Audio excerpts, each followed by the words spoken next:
And we are live!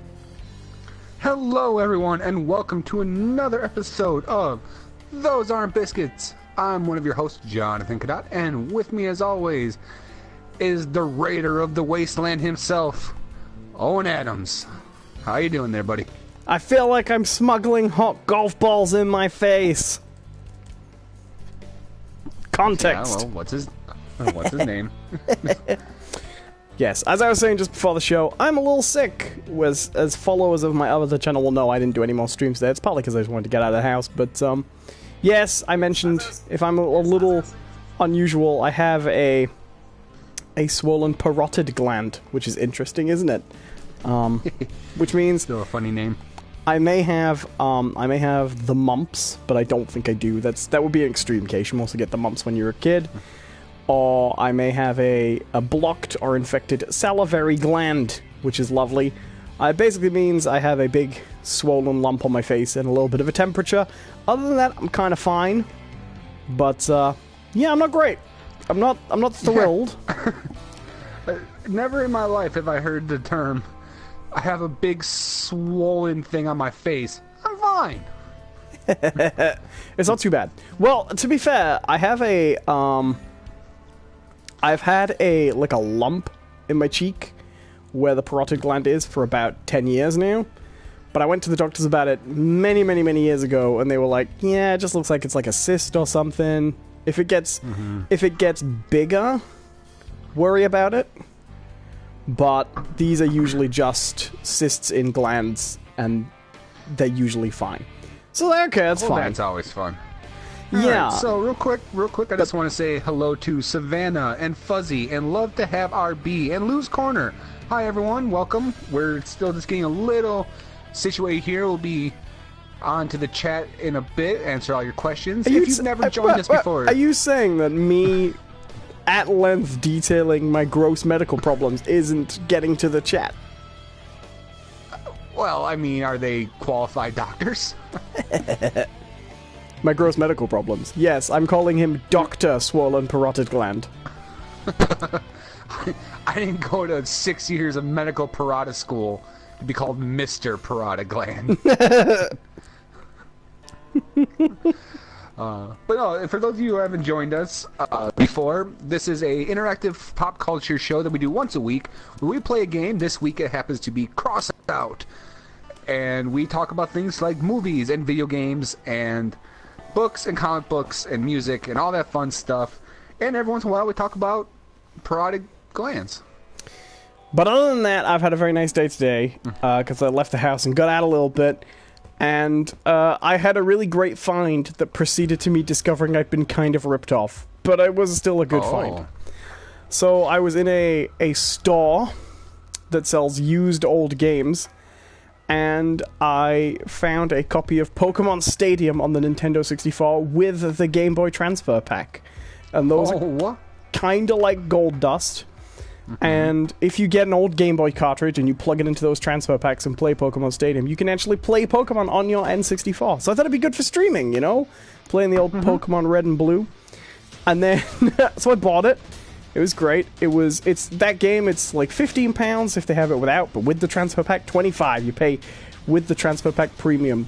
Then I happened to look online and find that same store, if they have it in stock, sells the transfer pack for £2.50. I was like, oh, thanks, guys. And while they did not have any in stock at my local store, I could have just got it online, you know? So I was a little peeved, but I do have a copy of Pokemon Stadium, and I may be streaming Pokemon. I've just ordered a Pokemon cart online. I believe I ordered a Red, because why the hell not? That's the best one. Well, as a kid, I remember begging my mum for Pokemon for Christmas, because I was just at that right age, you know, when Pokemon was the big trend, and I was very, very into the Pokemons, and I remember begging for it for Christmas, and she was like, which one do you want? And I was like, oh, you know, well, Red and Blue, they're basically the same game. Either or, whichever you can get me is cool. And then on Christmas Day, unwrapping Blue and being like, aw, Blue. Come on, Mom, everybody knows when you get a choice between Red and Blue, you pick Red. with the scary dragon on the front, not the weird smiling tortoise. That's not how we do it. But other than that, it was good. Hopefully you guys can hear us okay. I don't know how the game volume balances are, right? I'll be asking John how he is in a moment, but first of all, this is Crossout. It's a vehicular combat game where you can basically customize and build your vehicle to an extraordinarily entertaining amount. How are you, John? How you doing? I'm doing very good. But yeah, everyone, if you're listening in the chat, let us know how the balance is. We can adjust things. Yeah. As we go. Because yeah, this game does seem to be kind of loud on my end. Savannah says, "Hey Owen, do you have a shop called Sex near you?" That's how Owen pronounces it. It's Computer Exchange, CEX. And yes, I do. That is the shop I'm talking about. Okay, I can't... Ooh, I got a canvas roof. I cannot customize my my car anymore till I get to level 3. So I gotta get another little bit of XP. So let's just ride. Okay, let me... Ride! Let's see here. Ride me! Mission requires specific level. You gotta keep it low level. Okay. Remember, I can't do almost anything else until we get to level 4. Alright, no problem. I do apologize, because I do the podcast on a different channel to the ones people at home. I use a different username to stream for the podcast, so I don't clash with my other channel, so I had to play the game from scratch a little bit. Loose Connor says, balance is good. Blanche says, my day is going well, slowly approaching termination. What? No. That's some Majora's Mask shit. How much time do we have? No! Blanche is on We Will Kill Us All! No, I've been doing pretty good, I would have to say. Nothing super fascinating is going on in my life, at the moment. But, yeah. Long-time listeners of the show... How about we swap and you can have my parotid gland swelling? Well, I know if I did have your parotid gland, I wouldn't be crying about it like you are. I'm legitimately sick. I'm not quite with it. It's the parotid gland infection has reached my brain. I don't even have a parotid gland infection. I've got a brain tumor. I just haven't been able to pronounce it properly for a while. Why are you so blasé about this? Oh God, I did. That was a joke, by the way, guys. I don't have a brain tumor, just to clarify. No beer tastings today, Tiny Beth.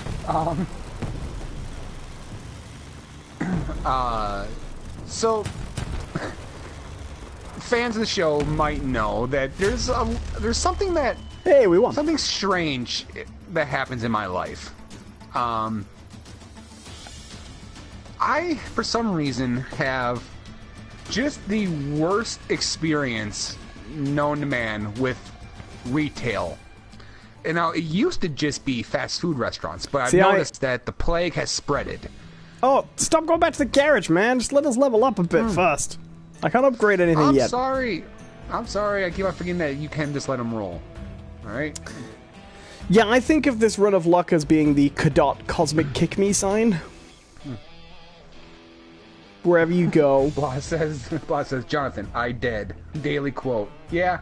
Apparently English isn't doing me any favors this week. Well, you are an American. Well, yeah. You know, we only perfected the language. Oh, I can believe it.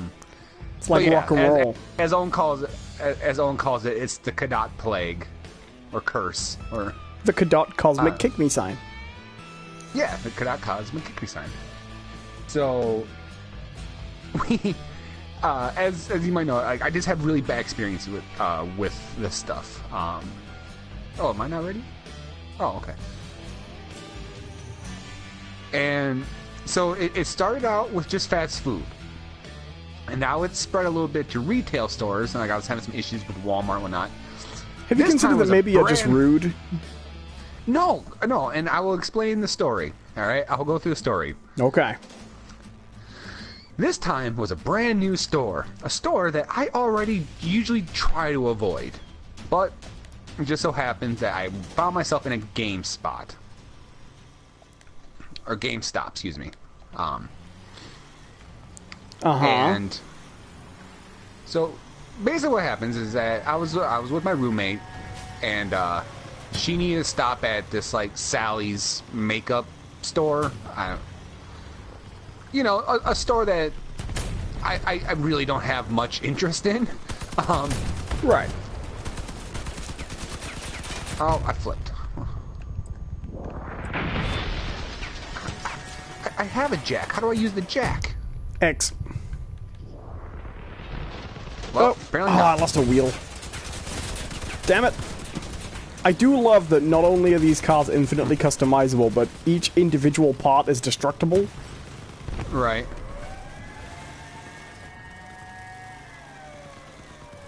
I like that it's also kind of relevant to how you construct your truck, too, you know? Oh, I'm down. Someone please help me. Maybe you lost your jack. Your jack can get shut off. No, I'm back. Oh, maybe I did. Alright, I'm back and I'm ready to kill. So... I didn't like... The Sally's thing is right next to... GameStop. So I'm like, yeah, alright, I'll just go to GameStop, you know? I never go there, really. But why not? Oh, I flipped again. Oh, well, and I'm dead. You done worse this time. And so I walk in there. And I'm not even in there for 3 seconds when this guy behind the counter comes whipping around the counter, gets right up in my face, and... Do you need something? Well, yeah, he gets like right in my face. He's like, what can I help you with today? I'm just gonna look at the used games and see if anything catches my eye. Are you a pro member? No. Did you go back to the garage again? No, I didn't touch anything. Okay, no, it just send you back. Even though you let it run, it does send you back for the timer. I'll let you off. Just this once. Okay. I was like, no, I'm not a pro member. And then he hands out this sales paper to my hand. He's like, get out. Well, this is our here's our sales paper for our pro members today. We're running a sale right now. Everything is already another 25% off of everything that's already discounted. Oh, this sounds just like Game. We have a shop in this country called Game, and that is what they do. That is their shtick. All the price tags in the shop at the moment, their thing is called Elite, but it's the same thing. Every other price sticker is, hey, this game's only £25. Then underneath in the smallest writing, when bought with Elite membership. Yeah. Yeah. And he's like, oh, well, can I sign you up? No. No. Because I hate them. I refuse to join any more of these damn, right. Particularly when they cost money in the first place. Because they Right. usually do, right? They're never free. But they get all Usually your data not. as well for mailing lists, too, you know?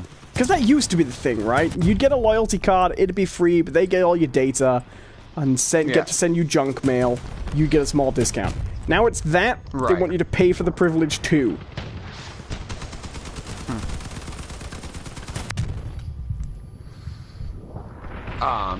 So yeah, I got this guy, and I tell him no, I don't want the membership. You know, I'm fine, I'm good without it. And so he lets me leave. Oh my god, are you all dead? Oh yeah, everybody died really quickly because there's that one truck right there that's got the big cannon. Bear in mind, I'm a level 2 truck right now, you know?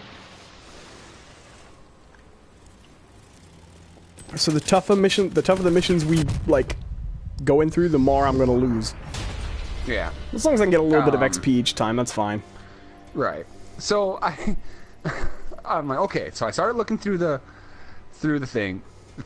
used games rack. Oh, okay. What do I push to keep going? Just let it roll. It will take us back to the garage for a second, but it will already be queuing up the next match. Oh, okay. And so I managed to look through the rack for about a minute, And then the guy once again jumps in. He's like, "Hey, I don't know if I told you, but we have Shadow of War, the sequel to Shadow of Mordor. That's only for $15 today." Oh, okay, thanks, man. I'm not really interested in that game. And then so there's two Neanderthal motherfuckers who are in the store at the same time, and they're just hanging out.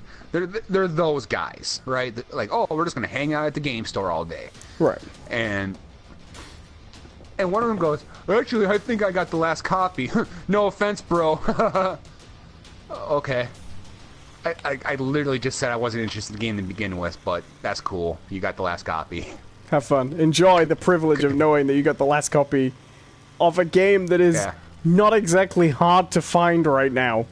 Where will I go to get my incredibly rare copy of one of the most heavily promoted but not that successful games of last year? Right. Yeah, enjoy those loot boxes, champ.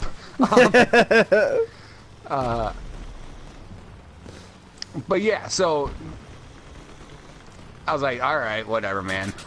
Like, so I keep looking, and I find a game that I was interested in, which I plan on talking about later. But it's Mirror's Edge Catalyst. Now I know that the game wasn't exactly well received, you know. Do you know what? It wasn't that it wasn't well received. It was that EA was just like, "Hey, should we tell anybody we released this?" Nah. Right. But you know, I was like, I liked the first one well enough, so I was like, all right, well, I can get this for $10. First one's one of my favorite games. Yeah, the first one's great. Oh God, get to the point. Get to the point. I'm coming. I'm right behind you. I got two guys on me.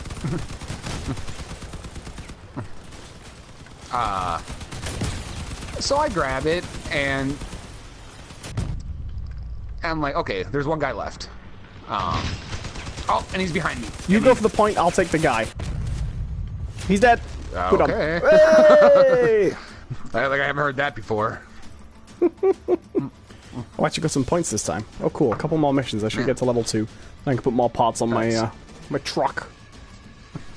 So I grab the game, and I go up to the little gremlin who is already in my face about the sales. I walk up there, set the game down, and he goes, "Oh, they can help you down there." Are you kidding me?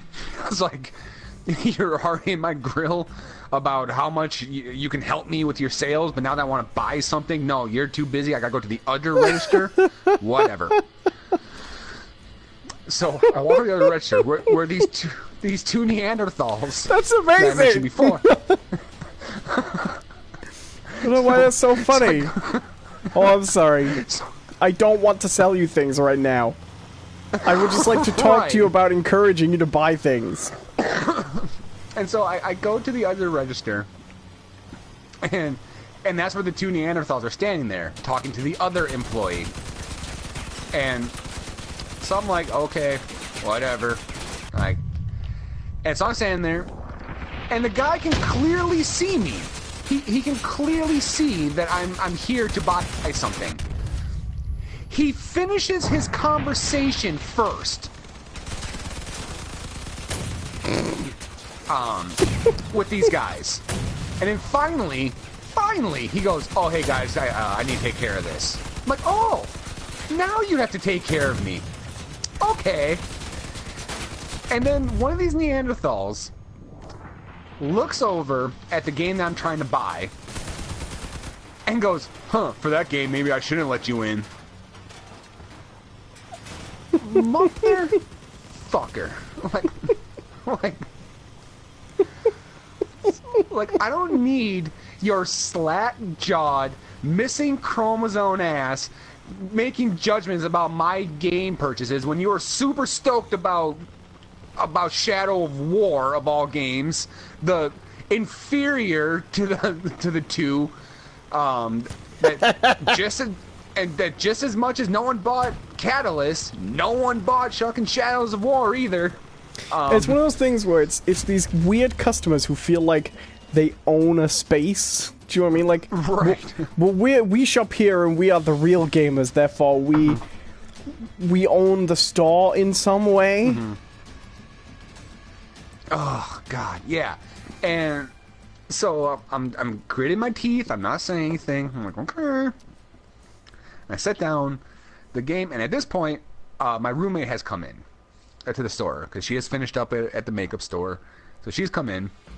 Now here's the thing: my roommate is an attractive woman. All right. Oh my God, these two idiots could not be more stereotypical. All right. I wanted to make another video specifically addressing this thing, but they do that thing where they turn, see her, first look away quickly, right? They're like the panic is set in, right? Like, oh God, there's a female. Yeah, there's a girl here. All right, act cool. And now I'm going to stare, all right? And they just do that thing where they just gawk, and like, literally mouth, like jaw ajar, you know? And it's like, oh God, you two. Like I can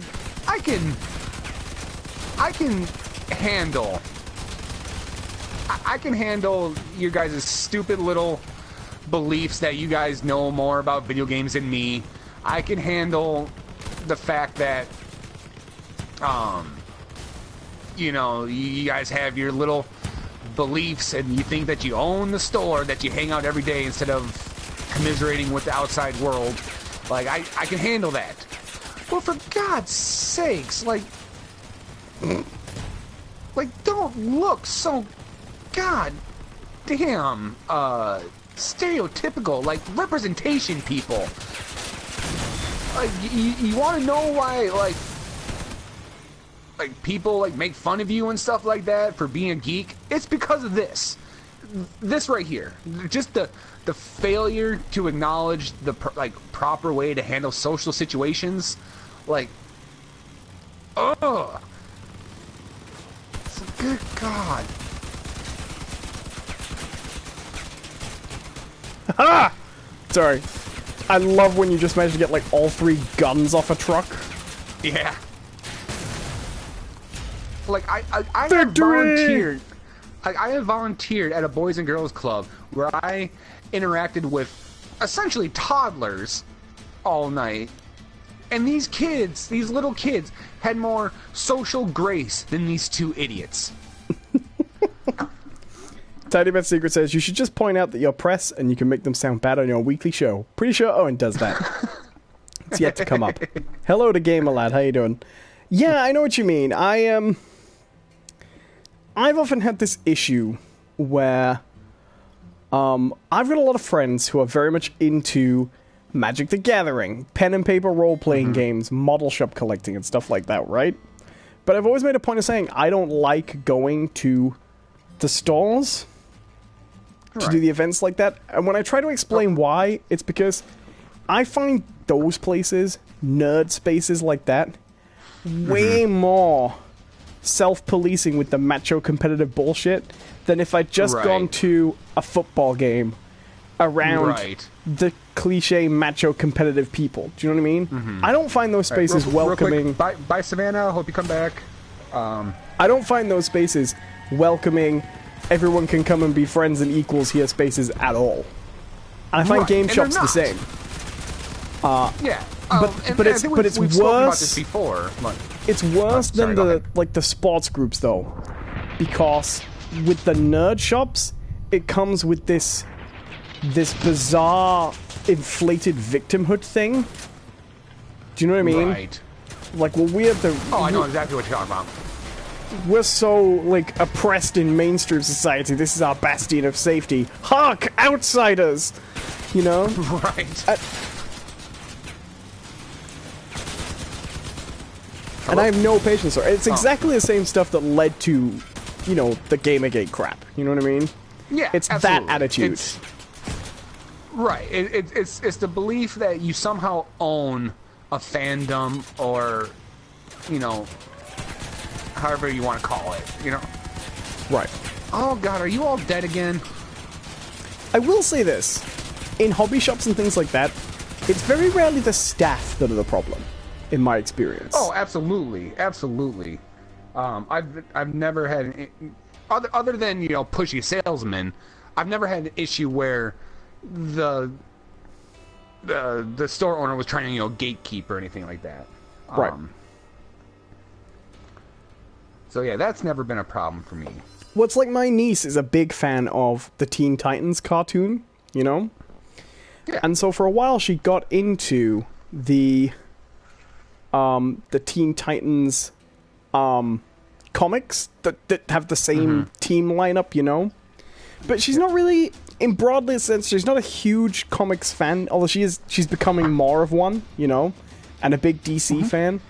But what she likes is the Teen Titans comics that most resemble that cartoon, which is the kind of 1980s New Teen Titans era, Yeah, it's not a bad era. Yeah. And every so often she'll come to the city I live in, and I'll take her out and we'll go to all the comic shops. And there's one comic shop, very welcoming, very little place, where they have these just the huge boxes of second hands, Yeah, absolutely. And for nothing, and we'll just sit there, we'll go through a box, we'll be in there an hour, We'll just go through all those boxes and we'll get every issue of New Teen Titans that they've got.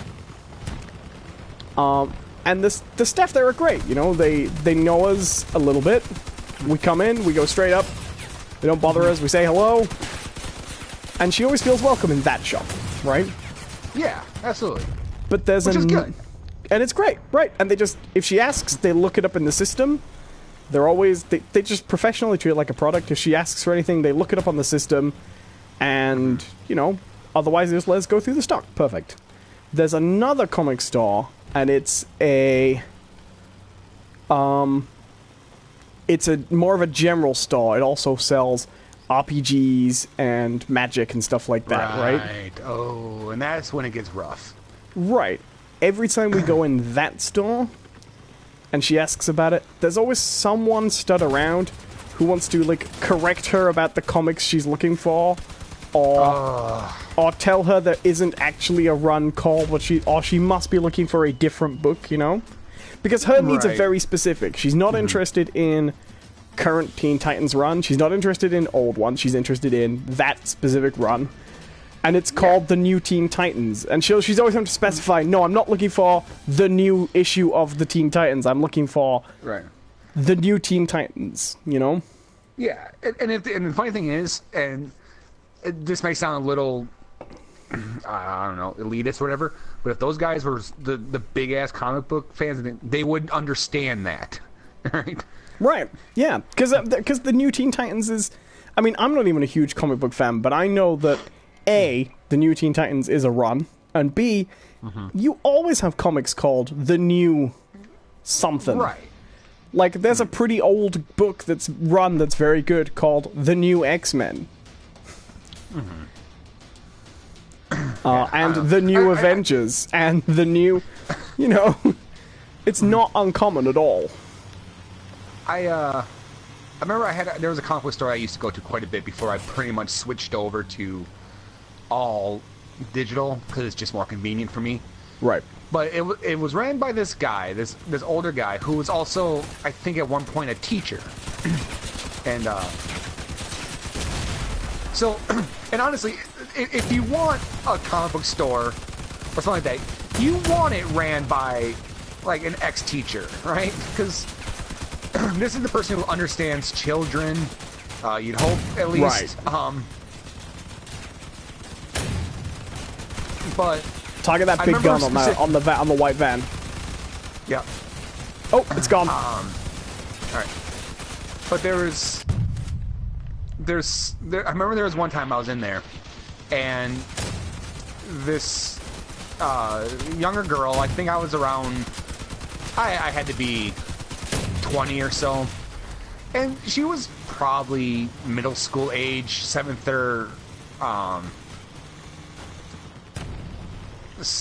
or 8th grade, something like that. And she came in looking for the Sonic comics. Right.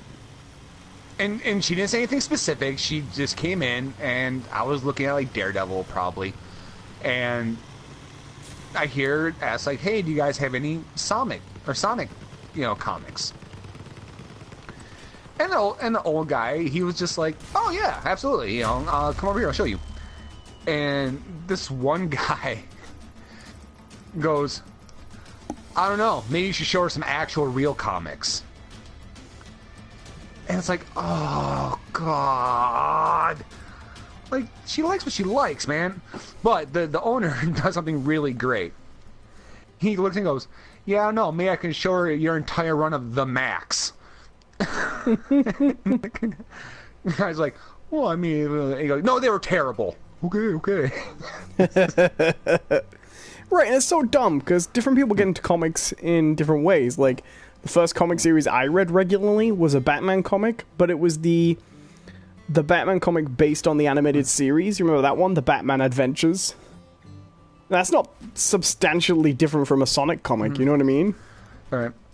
Hi, Gamer Lad, or Ninth Dimension Gaming, hi. We can take care of that later. What you're asking about.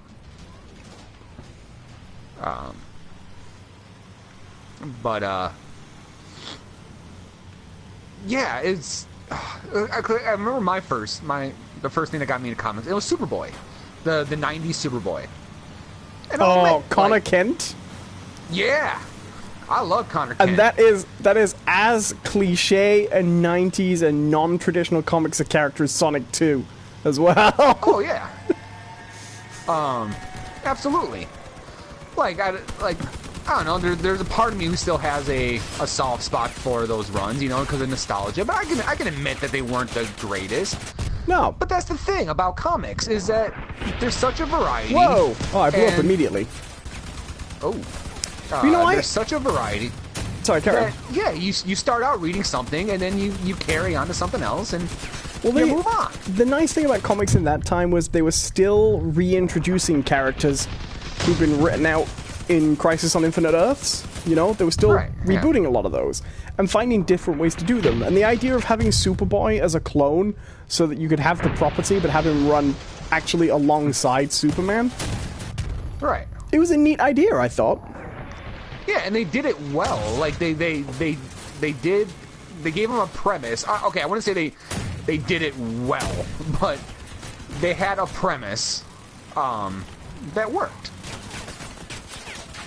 Like he was kind of a celebrity, and he had like a journalist who followed him around everywhere, and he had a publicist and like that, and that's what he would do. He would okay, I'm gonna go to the garage because I have to go run and get a different set of headphones real quick. Yeah, sure. But no, they were fun comics. Well, Connor Kent was interesting. I thought I was gonna pick up so you could go get your headphones, but yeah, you go do that. You go do that. So Connor Kent was interesting because he first was introduced to the Superman family of comics after Superman died. And for people who don't remember the Death of Superman era, it was a very interesting time in comics because they killed Superman off, and then they immediately followed up by saying, okay, Superman's gone, and he did legitimately die. They did bring him back, but he did legitimately die. But they basically said, Superman's gone, but then 4 Supermen arrived in his place. And it was kind of like a Guess Who. The interesting setup for the series was which one of these people is actually Superman. And it was kind of interesting because they used it to make some interesting commentaries on where comics were going at that time. So, for example, there was a character who would later become the character Steel, who was kind of like a little bit like Iron Man, really. He was a guy who idolized Superman, and after Superman's death, he built himself a kind of like an Iron Man suit that looked a bit like Superman's, and said he was the Man of Steel. Steel, they pushed Steel in DC a lot for a while. He was supposed to be the next big hero. And then they had a cyborg Superman who looked just like Superman, but he was half a robot, and he said he'd lost his memory, and he looked a lot like the Terminator robots. He was very much inspired by the Terminator movies. And they had one called the Last Son of Krypton, who had different powers and wore a visor. and he was like Batman in The Dark Knight Returns. He killed people and was supposed to represent that era of 90s comics. And then there was Superboy. Became, what, the Eradicator? Right. Yes, he was. Well, he was the Eradicator, but that's a little tricky to explain. But he was a Kryptonian weapon that had reshaped itself like Superman after Superman died. He'd also put Superman into the rejuvenation tank, but we didn't find that out till the end of the book.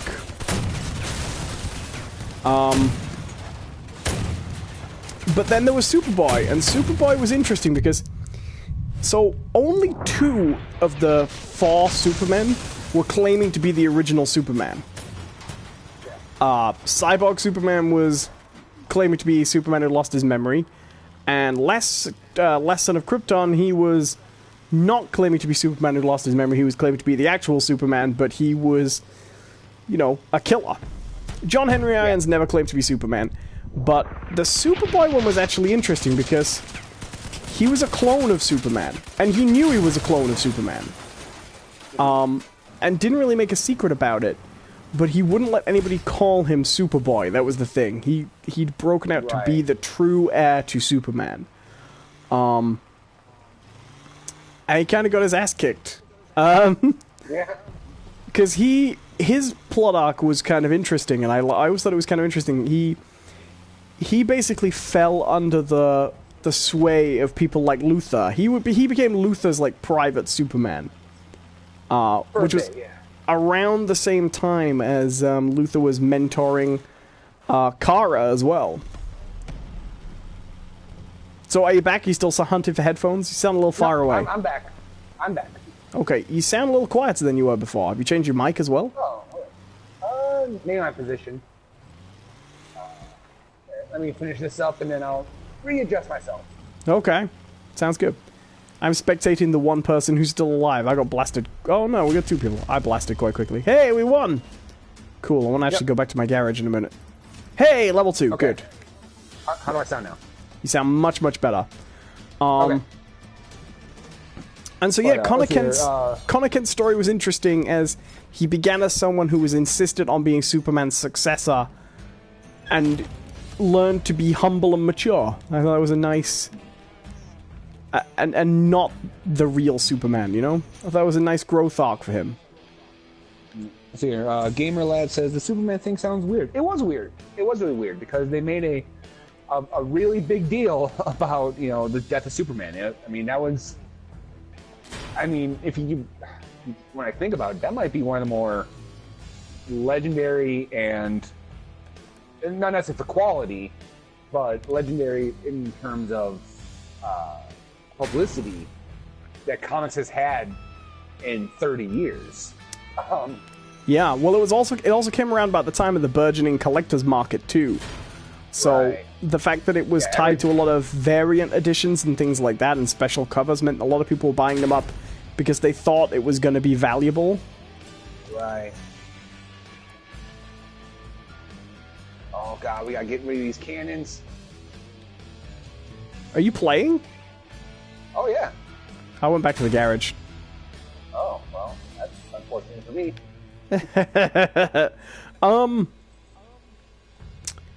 Do you know, I have to say, I'm not a huge fan of the death of Superman, but I actually think Rise of the Superman and the Return of Superman's actually, I think it's a good story. I like it. Yeah, they're fun. They're actually really kind of fun comics, because they take turns, right? You get to see what each one's doing, and... well, what they did was they... Sorry, carry on. No, that's fine. What they did was they cancelled all the books, and then they launched all the Superman books back as number 1. Mm-hmm. And each book followed a different Superman. So, like, Superman was... like, one would be in Superman, one would be in Action, one would be in Man of Steel, and there was another Superman book at the time. I don't remember what it was. What's the other Superman book? Let's see, there was Man of Steel, there was Superman, there was Action Comics. There's one more. And then, oh god, what was it? It probably isn't. It's probably not running still these days, right? Like, the 90s was the era of lots of different books. It was, I want to say it was like one of those. was like The Adventures of Superman or something like that. You know what? I'll look it up. Okay. Let's see here. Gamer Lad says, guys, opinions on Deadpool 2, spoiler free, because I haven't seen it. I haven't seen it either, honestly. I have also not seen it. I don't really have a plan to see it, really. I want to see it. I was... Oh, yeah, we've... You're gonna have to re-invite me. We've been just did it. separated out. Yeah, I wasn't personally a huge fan of the first Deadpool. I've said before, I don't think Deadpool's a bad film. It just wasn't my taste, really. So I hear Deadpool 2's better in some respects. So I guess I'd kind of watch it. But from what I understand, it does more about being a humorous comic book movie rather than being like a huge parody of comic book movies. Well, what I didn't like about the first one is I think what would have made that movie really work is if everything around Deadpool had been played as straight as in a normal superhero movie, but every character feels like they're coming from a gross out comedy. You know what I mean? And I didn't really care for that myself. All right, I'm in. I'm ready whenever you are.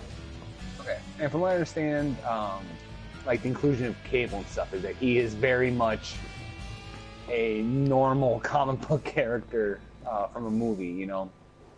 And, but there's a big problem with Cable, which is that from the trailers I've seen, he appears to possess less than 100 little pouches in his costume. And if he doesn't have at least 100 little pouches, he's not really Cable. Guys, the 90s were a weird time. They were a weird time. You were right, by the way. It's Action Comics, The Adventures of Superman, Superman, and Superman the Man of Steel. So yeah, Adventures. Because like Batman had that many books at the time too, right? That was like he had like Batman, Detective, Shadow of the Bat, and Legends of the Dark Knight. Right. Was GCPD running at that time? Probably. I have to say though, I do like that all the members of the Bat family had their own books too. Right. Robin had his own book, and Batgirl had her own book. Robin's book was good though, because Robin's book, around the era of the Tim Drake Robin's book was literally always, well, if Batman was in this book, he'd do everything. So Robin's in Russia this week, helping a friend. Right. Robin's in Siberia, helping a friend. Robin's in Chechnya, helping a friend. Robin's in another Eastern European country, helping a friend. And Batman's out of touch. And then he'd always get back and these horrible things would be happening. Like, there's a really great... Hey, what's going on, guys? Oh my god, he's dead! There's a really great picture in No Man's Land, and it's the picture of Robin coming home, basically. And it's just him with a suitcase stood in the middle of all the devastation with this ridiculous, like, sad look on his face. Like, woo! Like he hadn't heard. You know what I mean? No one had told him on the way. Ooh, Angel of Death patch. Destroy 2 enemies in less than 10 seconds. But you know, I have to say one thing in defense of Batman. A lot of people roll the Nightfall story arc into this era of, like, grim, dark villains, you know? But if you read that story, it's actually it's a criticism of that. Yeah. Because Jean-Paul Valley is straight up just Dark Knight Batman. Right. Know? Right, and it's about... And it's basically Bruce Wayne going, no, what? No. Yeah, it's great. Hello to Sinister Minister, how you doing? How you doing there, buddy? Well, I mean, do you remember... We're talking a little bit about 90s comics. Do you remember... thoughts on that? The real thing that sealed the deal on 90s comics for me wasn't actually in the 90s, it was in the early 2000s, and it was when the 90s in comics ended. And it was when Marvel tried to catch up with the Ultimate line. Now, Ultimate Spider-Man's actually really good. Ultimate Spider-Man is a really great comic. It's a good, all-round, thoughtful, well-designed comic. I love it. I think Ultimate Spider-Man, one of the best Spider-Man runs ever.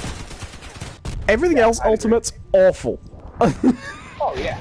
I mean, this is the series where, like, Ultimate X-Men, Wolverine is an assassin who comes to kill Professor Xavier, sleeps with everybody before he does it, and then goes, yeah, I'll just tell Jean Grey what I've been doing, no one will mind, and basically gets kicked out of the, the X-Men.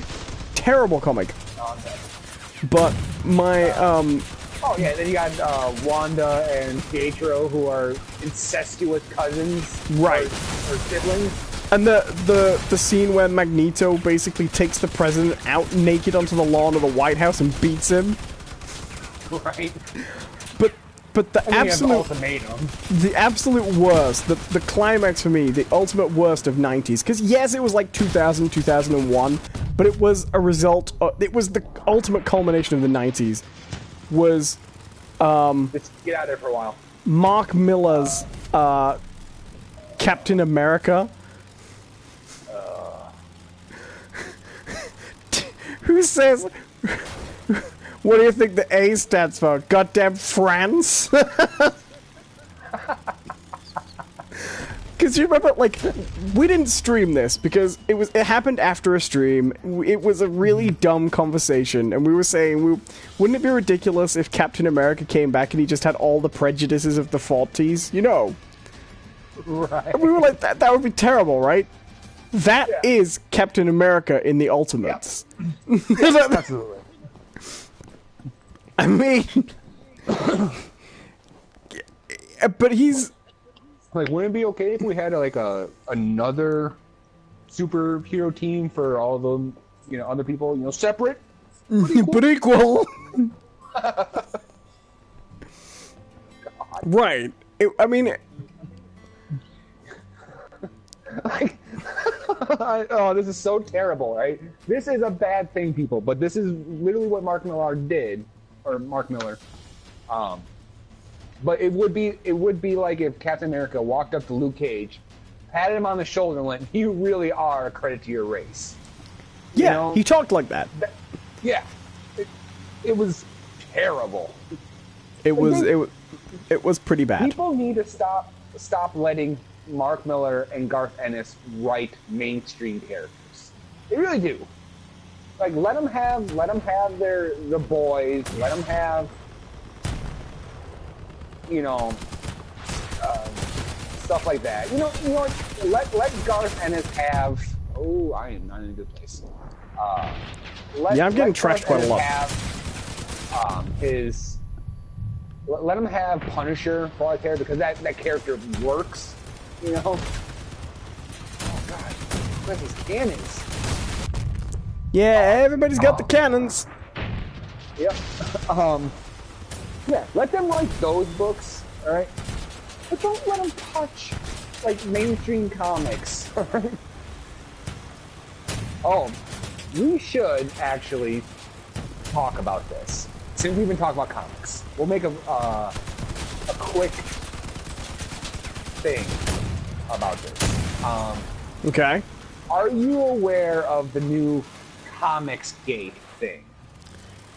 Is this the thing about the Kickstarter to fund a comic that then this store didn't want to carry, and so people were harassing the store? Oh, it goes further than that. I've heard a little bit about it. So it comes down to basically two people, all right? And I can't remember what the guy's actual name is, but he runs a channel. Oh yeah, diversity in comics. I didn't want to give him the name. Oh, I'm sorry. Yeah, the piece of shit channel gets recommended to me every time I watch anything to do with comics. Yeah, don't go to this channel, because this guy is an asshole, all right? He reviews comics and stuff like that, but generally any sort of comics that have representation as in terms of a female character or a person of color, or if the creator is a female or a person of color, he will rip into the book, and it's kind of very clear that he has issues with it because these are the creators. Yeah. And then there's another guy who is actually a freelance comic book artist who has some prominence. And I'm actually kind of upset because he is has been an artist on Green Lantern in the past. which kind of makes me sad. Oh my god, this guy's got tank tracks. What is it? Look at this. Look at the guy behind you. Oh, cool. He looks like Johnny Five. I want those. But this guy's name is Ethan Van Scriver. I don't know. Who is very much a self-proclaimed Republican. You're a little quiet again, by the way. Oh, sorry. He's a self-proclaimed Republican, Oh god. But Good luck, John. Yeah. But it's... Oh, God. I think we just spawned into some, like, really tough... Oh my god, this guy's got a flying car. Yeah, and rockets. And look at the survivors parts we're earning for. They're all colored. We just spawned into a really high-level match, I think. Yeah, if we win. Oh, we're gonna lose. Even though they appear to be playing against AIs. I'm just watching this guy. Are you watching the same guy I am? SFC Vinny? Oh, with the rock. Oh, yeah. I want this car.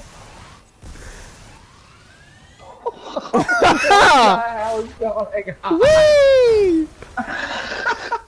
This game is so much fun. I'm so stupid. Yeah, but I love every minute of it. Oh. But he's got no control. Yeah, that'll do it. Well done, sir, in your rocket car. Well oh my done. Gosh. I made exactly 100 points. I got a ton of points actually. I made 1,300. You'll have killed one of those huge tough guys. The problem is I'm a little underpowered right now, so I'm having trouble. Competing. You know. God, I actually received 3,100 reputation. Nice. Yeah. I mean, I'm not too worried about it getting leveled up because. Hold on, I'm gonna just quickly look at my build menu and see if I got. Oh yeah, see, I've got a few extra parts, but I can't put anything on yet. Oh, but I can put some collars back on finally. So basically, what happened is that these guys went, not like jointly, but they both went on their own little rants after this thing called the milkshake something. I can't remember what it's called, but basically a bunch of female creators got together to celebrate, or not celebrate, but in memoriam of a female comic creator who had passed. So a bunch of them got together and bought milkshakes at this place. Right, they posted a picture of it on Twitter. I remember that one. Right. Yeah.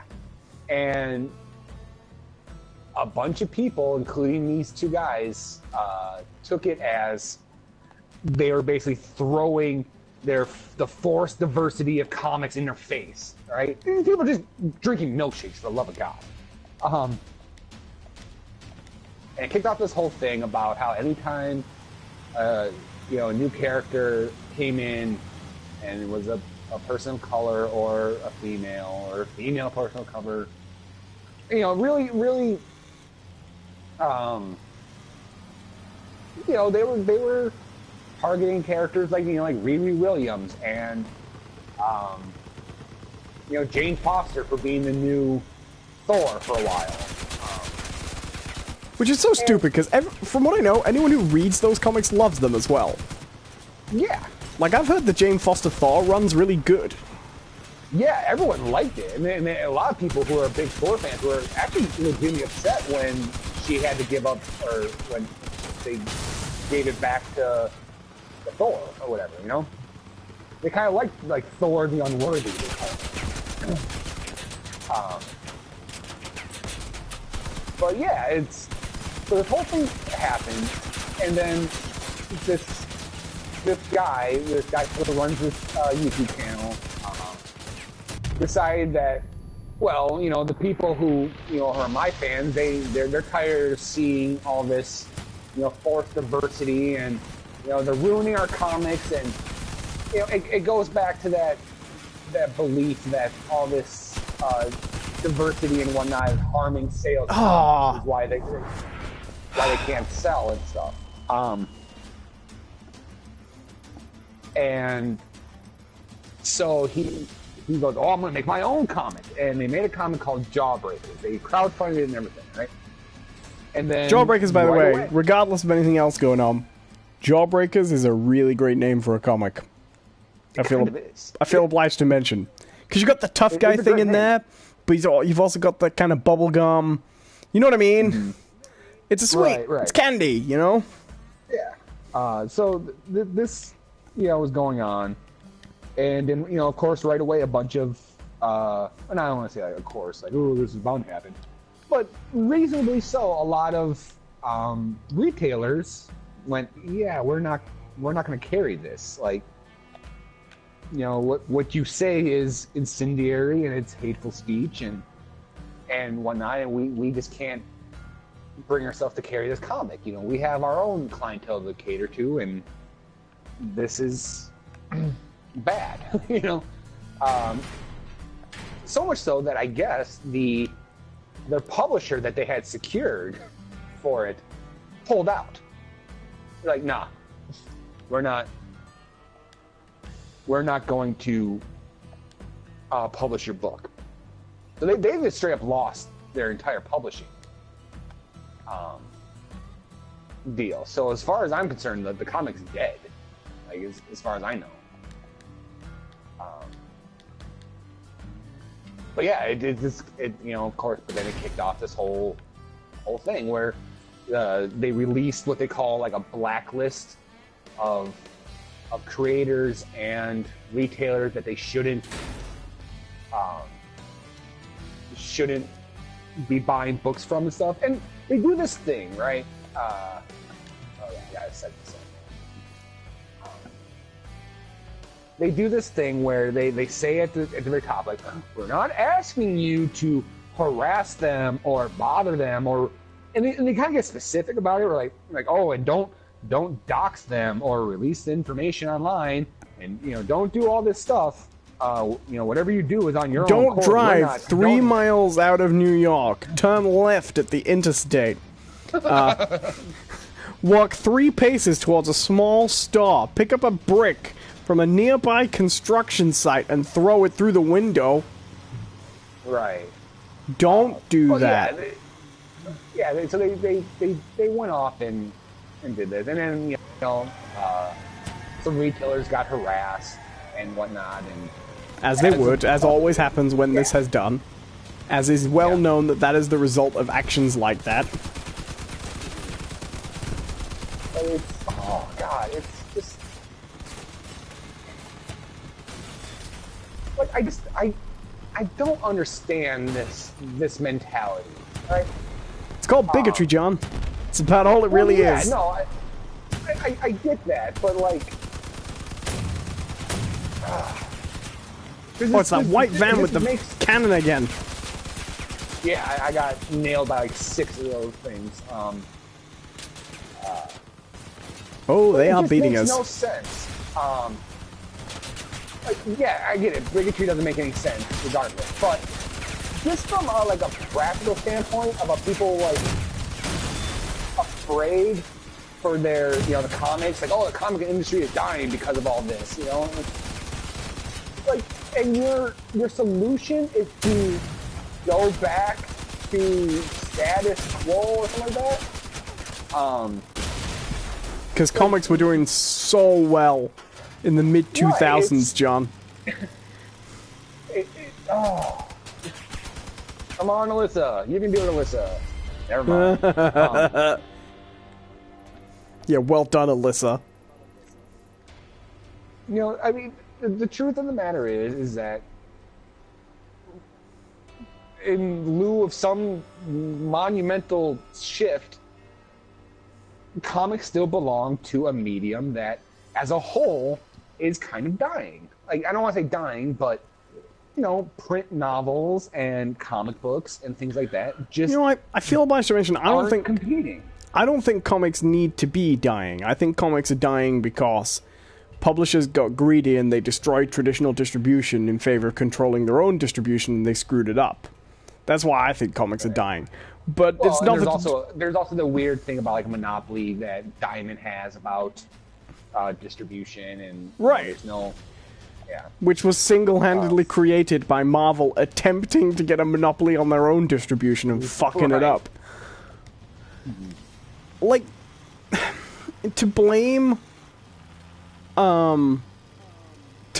diversity on a problem caused by a lack of diversity in one area, do you know what I mean? Is Right. I realize that a lack of a business monopoly is not the same as diversity of characters, ethnicities, and things like that, but it's all part of the same mindset. You can just have all one thing and it won't ever become unstable, you know?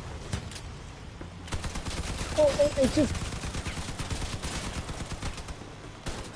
like well before characters like Kamala Khan or Riri Williams or Jane Foster took over Thor, comics had problems. They were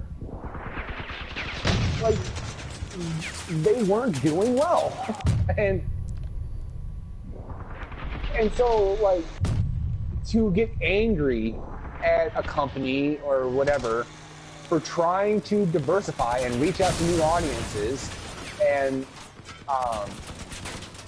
open the hobby up to people who had not been catered to in the past. To get mad about that makes no sense to me because I'm sorry, like the straight white male wasn't cutting it anymore. Any business in the world would have made that same call. Right. And to get angry over it just makes no sense because all you're doing now is... See, I wish they didn't do this, where since we both die, we automatically lose. Oh no. Well, the interesting thing is... I have no idea. The interesting thing is, you see the same thing with Gamergate, you see the same thing with all this. The vast majority of people don't actually have a dog in the fight initially, right? Right. And then what you have is you have these people who have an agenda, like Mike Cernovich, like the people who run Breitbart, like Stefan Molyneux, people who have an agenda, people who usually have a business, and that business is making people feel like their way of life is under attack, right? From feminists, from racial activists, do you know what I mean? Right. And so, it always comes down to, and I'm not excusing the people who buy into it at all, I think they're absolutely as culpable, but it always comes down to someone with a financial interest in making other people feel threatened, playing that up to basically the modern day equivalent of sell papers, you know what I mean? And so you end up with all these people who, I remember, I'm not saying video games, for example, have suddenly become not progressive. They haven't, right? But I remember pre-Gamergate, a lot of stuff. 2008, 2009. Yes, we weren't thinking about these issues as much as we used to. We weren't thinking about representation as much as we used to. But I remember things like... I remember people being... Genuinely, the same kind of people who bitch about things in Gamergate and feminism and stuff like that. I remember people being kind of thrilled that, like, speaking of Mirror's Edge, EA was making a different-looking protagonist. Do you know what I mean? Mm-hmm.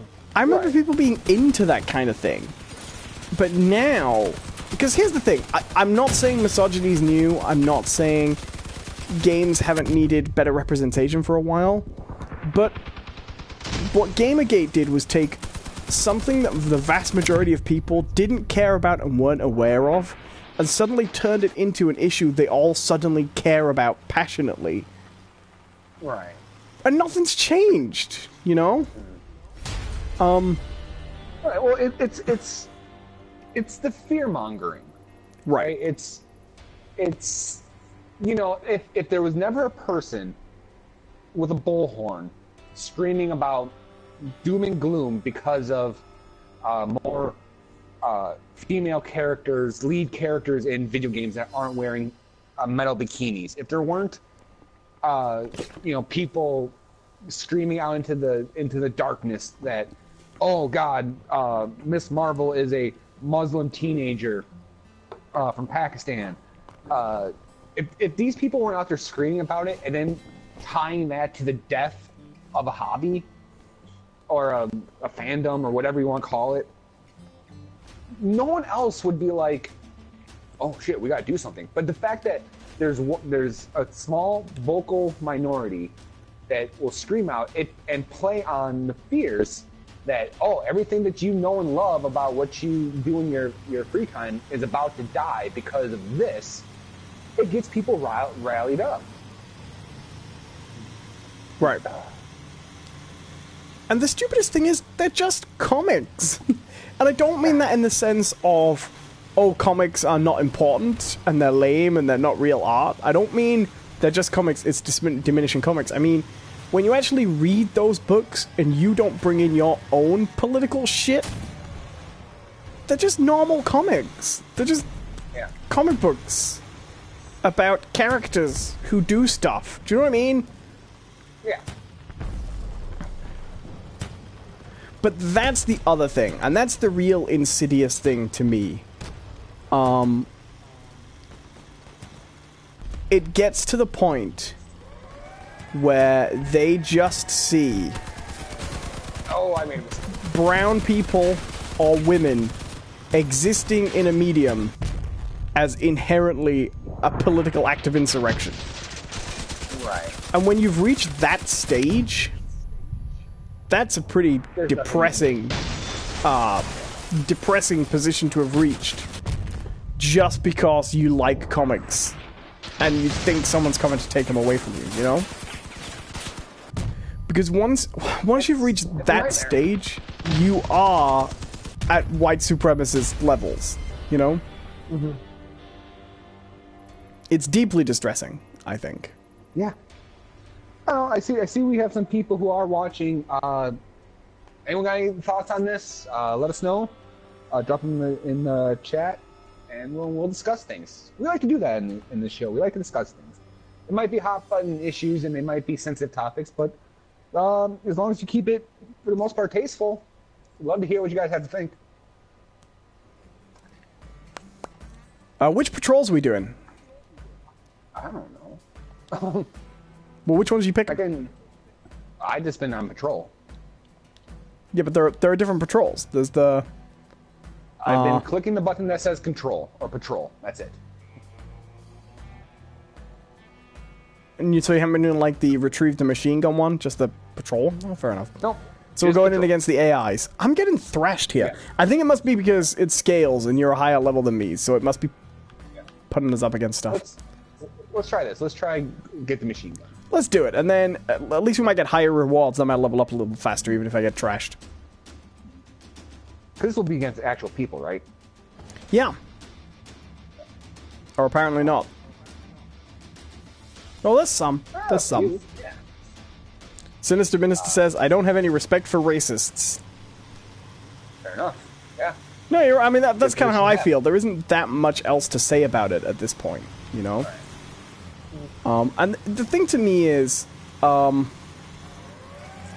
here's the issue for me, right? I'll tell you the one that the first time I noticed it, it was when, do you remember when Bruce Wayne died for a bit? Sort of. Died, went back in time, I can't remember the exact... The exact way that... Crisis. Right. They did the exact same thing they did with Superman, right? They restarted all the books, and then they put a different member of the Bat family in each book. You remember that? Yep. Mm-hmm. And I think it was... Stop running into me. Sorry. I think it was Detective that put the original Batwoman in, right? Yeah. Now, that Batwoman, these days, is... she's a lesbian character, right? Yep. And there was a news article. Now, I would have expected this on the Daily Mail, right? But there was a news article on the Daily Mail website oh, DC replaces Batman in Detective Comics' longest-running Batman series with lesbian Batman, right? Which is kind of a sensational... And if you don't know what you're talking about when you read that, that sounds like, oh, yeah, political correctness gone mad, right? But anyone who knows anything about comics will be able to tell you, A, it's a temporary death that happens all the time, B, it's totally the same as what they did with Superman when he died, replaced all the books, C, that character's been around for a long time, she's a pre-existing character, everybody knows who she is, D, you know, it's all these reasons why it's no big deal. Because it isn't a big deal. It was a very, very minor thing. But you start to see comic book fans, as a result, start to get involved and say crap like that. And I mean, how do you even... Like, I'm not one of those people who's like, blah, blah, blah, you're not a real comic book fan. But for real, how do you even be a comic book fan if you know so little about comic books that you don't know that, A, Bruce Wayne's coming back, B, the lesbian Batwoman is a pre-existing character, C, it's just one character among many that is temporarily replacing Batman in an event, and D, oh, I don't know. Do you know what I mean? How do you be so ignorant to that? Well, and then there's this like I don't like to necessarily fall back on this argument, really, because it can get troublesome.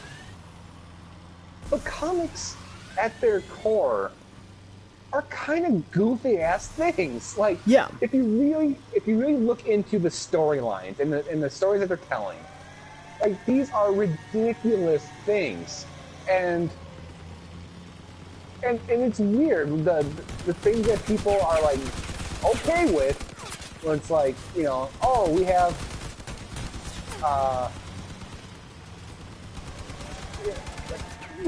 a teenager who can stick to walls, and we have guys running around who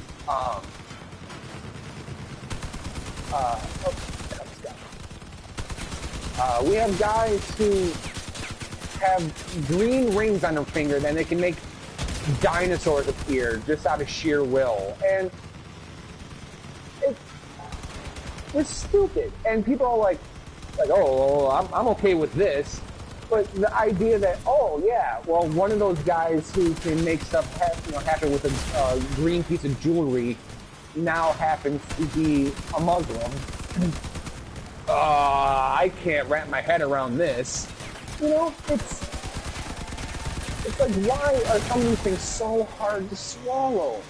And yeah, I know it's bigotry and it's racism and it's misogyny and stuff like that, but it's like this is what you're gonna make us think about? This thing, you know? Right. Like the fact that certain groups of people represent huge swaths of our population, and, you know, just by chance they happen to become superheroes? Like, just understanding math alone would tell you that, okay, the fact that Muslims is the second or the most prominent religion in the world, yeah, a couple Muslims are going to become superheroes just by laws of probability, you know? Right, but these are people who don't believe that it's possible for Muslims to then go on to be good people. Do you know what I mean? Right. And do you think I'm right in this, that you wouldn't, even if Marvel had gone through this push for diversity 10 years ago, the react would not have been the same, right? No. This is a very much a result of Gamergate and everything that's happened since. And I don't want to, like, blame Trump, but you know what I mean? It's part of that same continuum, right? Right. Well, it's this wouldn't have happened 10 or 15 years ago, because at the time the paradigm wasn't currently in a shift, right? Right. The concept of white straight male dominance wasn't something that was questioned at all, you know? Right. And now it's at a point where it is, you know? And so now they just see it as another a lot of these people see it as another battleground that they're losing their hold over. Tiny Bad Secret says, yeah, well, it's like how people can't handle the next Doctor being a woman. Right. And if that had happened 5-10 years earlier, it would have gone down better too, I think, without a doubt. Like, if they'd done that in the original series before Russell T Davies rebooted it, none of these fans would have had an issue with it. I don't think people then would have had as much of an issue with it as they have now, you know?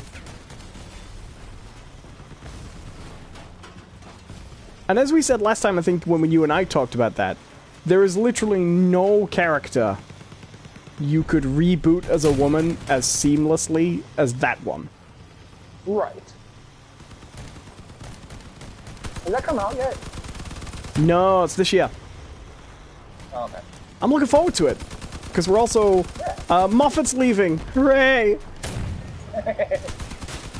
Finally. They did have a really great... I really recommend watching the final season. I don't know. How do you feel about Doctor Who spoilers? I don't know if you're up with the show, right? I am so far behind that it just doesn't even matter to me. Alright, so I'm going to spoil a little bit about the finale of the previous season. They had one of the most amazing episodes with the Master.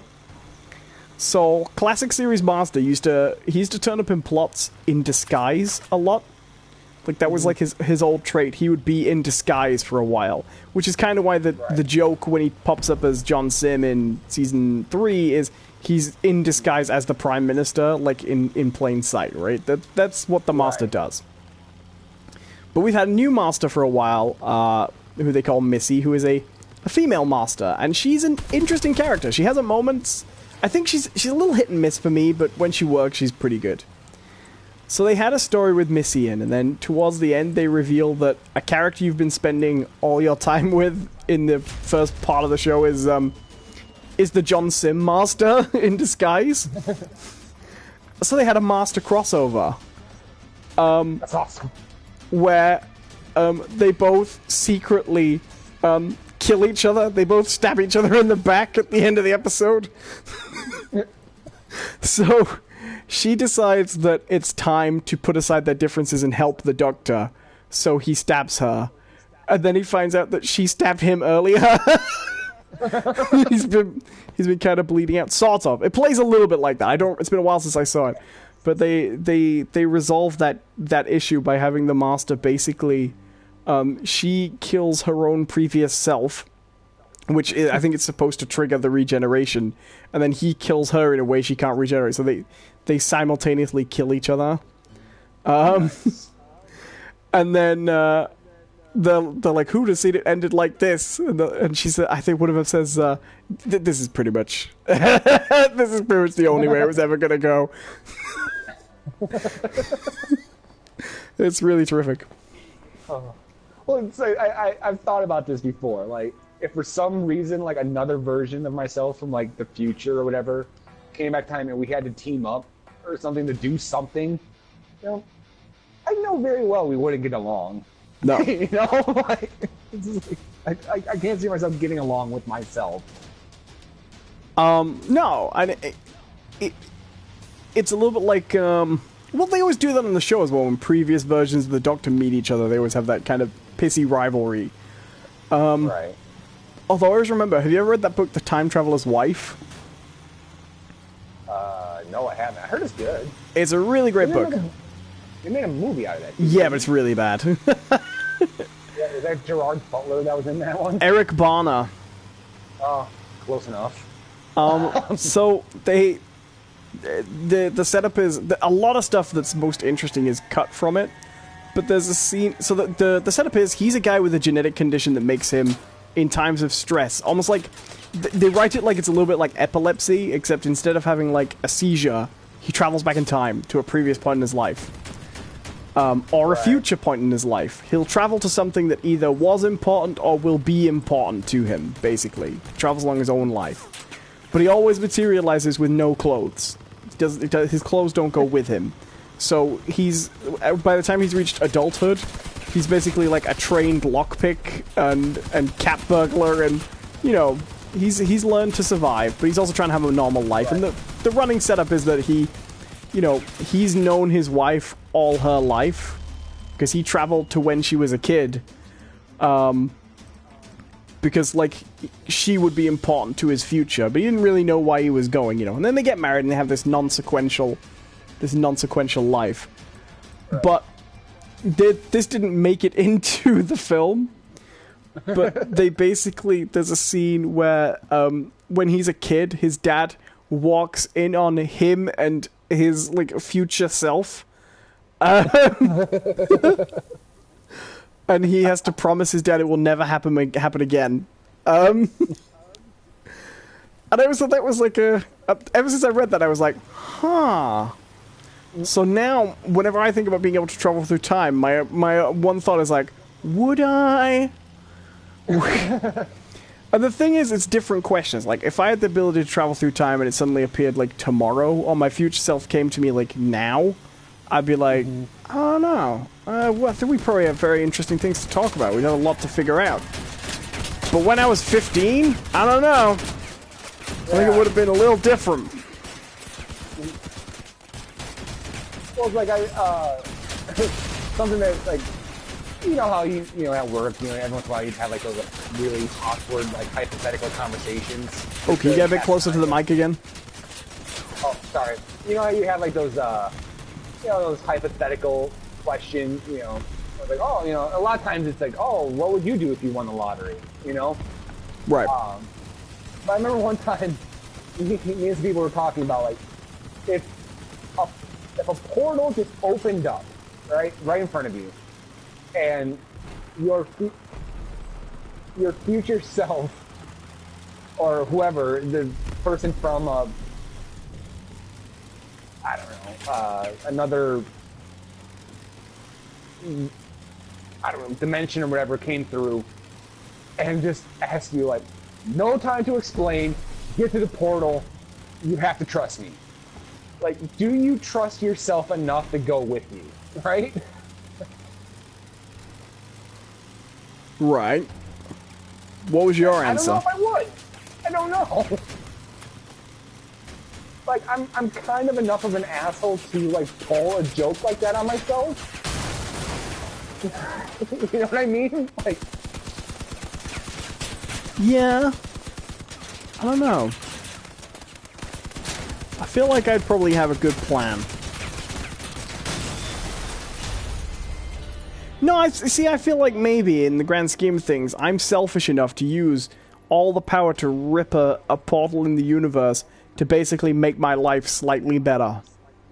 Right, exactly. And that's what I'm worried about myself. Like, if for some reason my reality was falling to pieces and everything's going to shit or whatever, I can see myself being very okay with finding a portal to another version and tricking a version of myself to go through to take my place, and I just take theirs. You know what I mean? Like, right. I feel bad about it.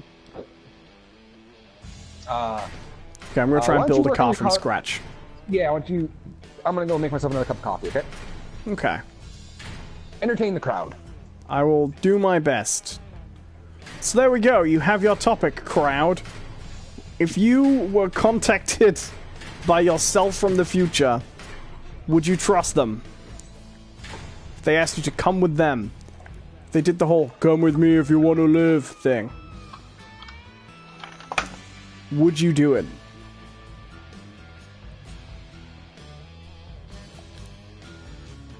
And why? What would persuade you?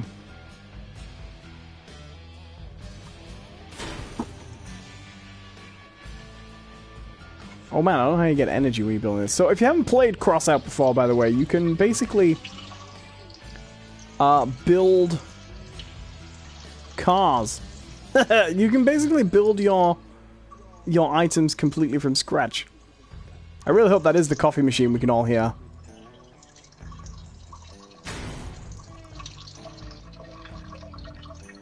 Let's all listen in detail, intently. Oh my god, I have absolutely no idea. Sinister Minister says, yes, I know myself to be trustworthy.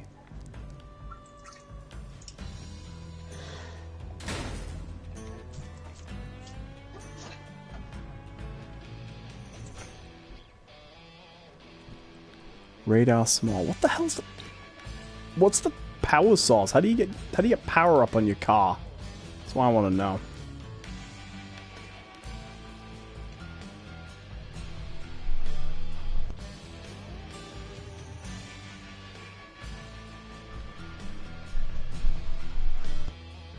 So here's a fun thing I just discovered. Uh-huh. You know the reason why I was sounding so far away? Uh-huh. My mic got switched to the headphones that I plugged in. Yeah. So y'all just got to hear me pee a little bit. So Yeah, I was curious about that. 'Cause I heard you guys talking, I'm like, oh no. Oh no. Yeah, I was a little worried. Yeah. So I'm back now. Good. Yeah. Alright, let's see here. What level are you now? I'm still level 3. Well, level 3. I'm building a car from scratch. I wonder. And it makes me wonder.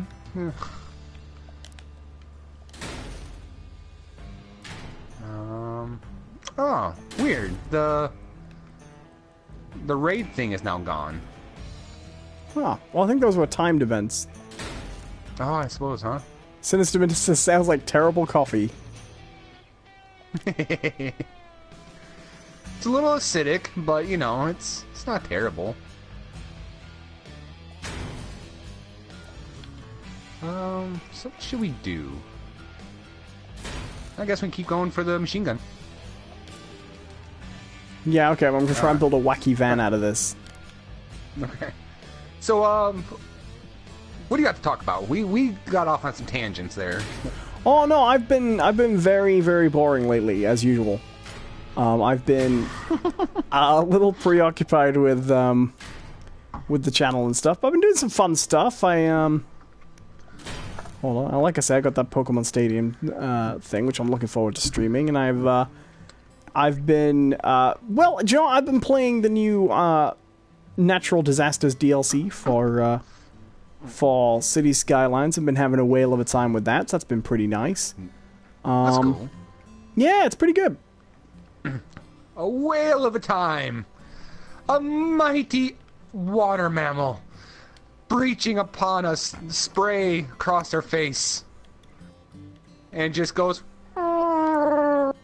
which is whale for City Skyline. Yeah. But other than that, I watched Season 2 of Marvel's Agents of S.H.I.E.L.D. Okay. I finished Season 1 last week. I'm on Season 2. Well, I finished Season 2 this week. And I am still very much enjoying that show. I am of the feeling that show is a little bit better than it gets credit for. Which I've said a few times since we last mentioned it. But yeah, I've been watching Agents of S.H.I.E.L.D. I've been very much liking it.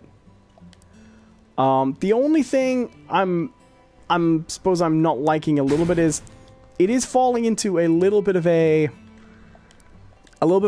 pattern at the moment with basically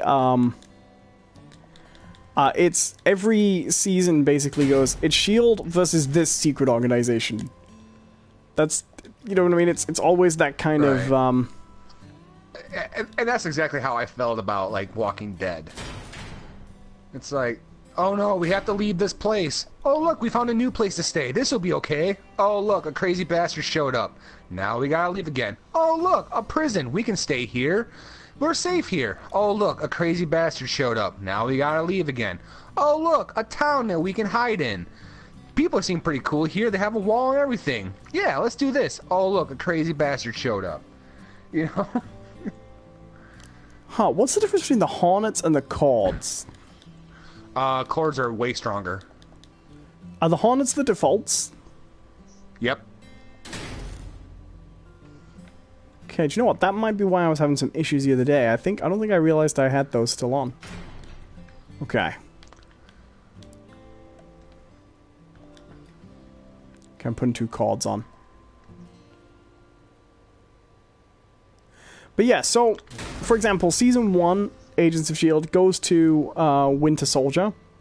and Hydra takes over, and then they spend the rest of the thing fighting Hydra.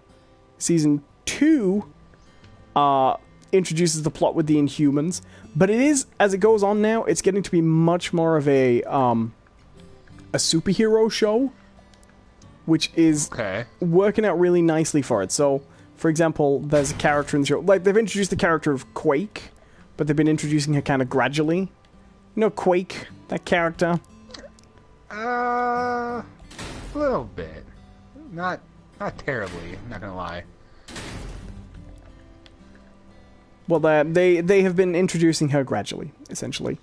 And they've been well, I mean, basically they've been building an origin story around different things. And for the most part, it's been pretty good. What's working for the show at the moment is they've been kind of downplaying Coulson's role on the show a little bit and trying to build the other characters up.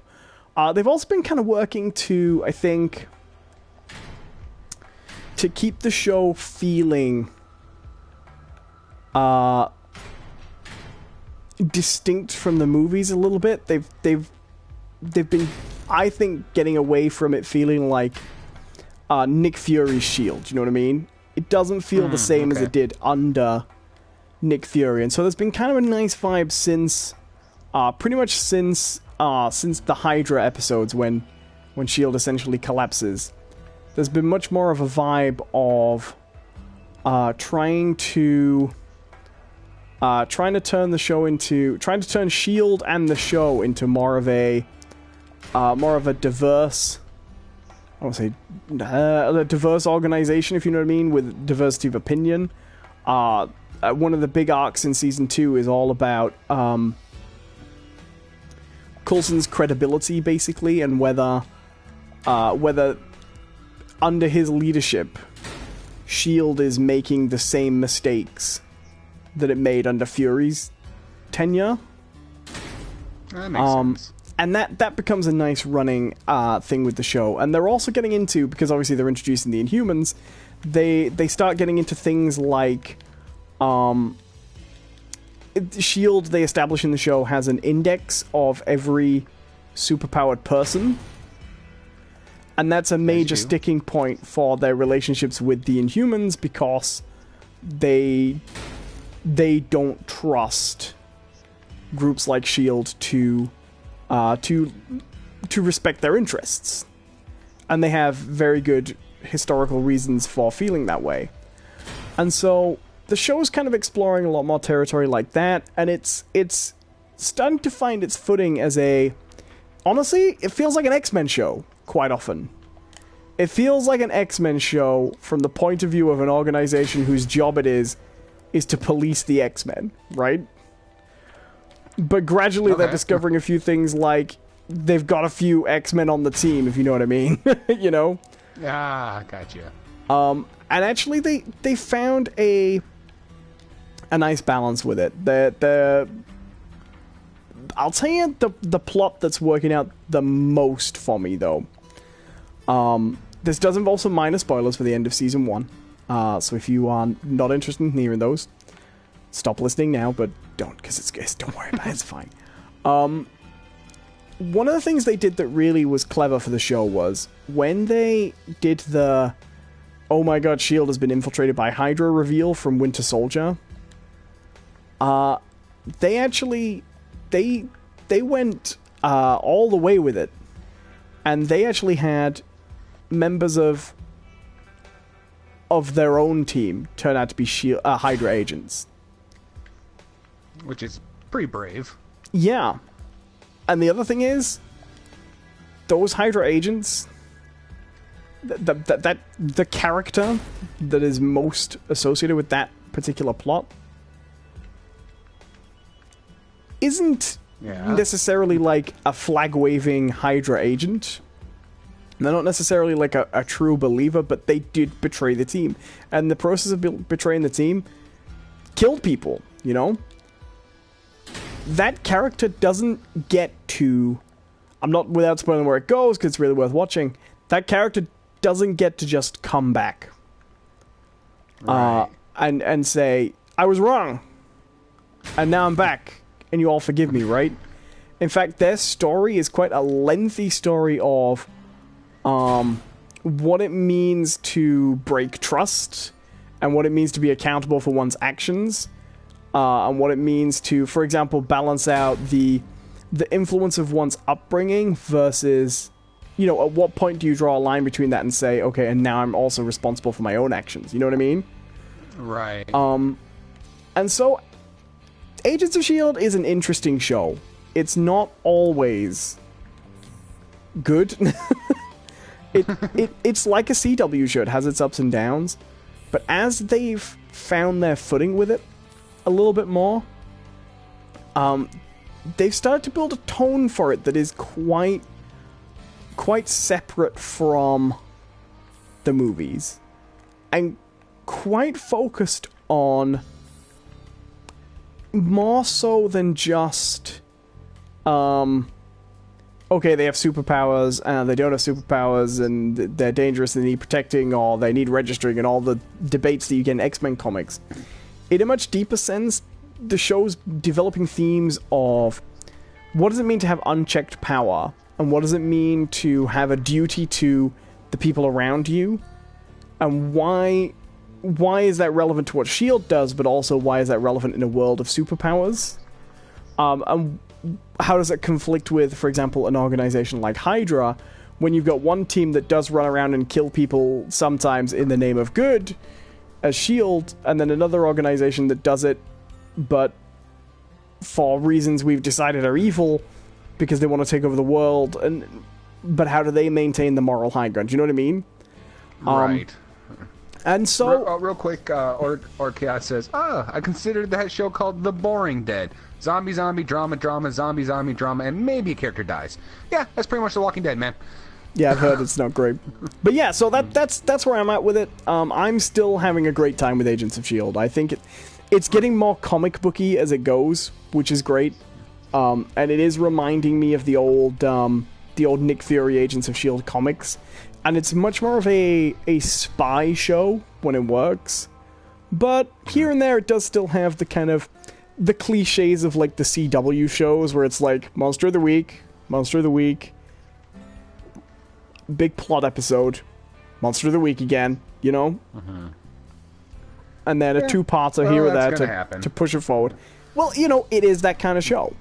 But, yeah, no, that's what I've been doing. That's been me, really. That's the media I've been consuming. Agents of S.H.I.E.L.D. How about yourself? And I'm ready, by the way, to get back into a battle.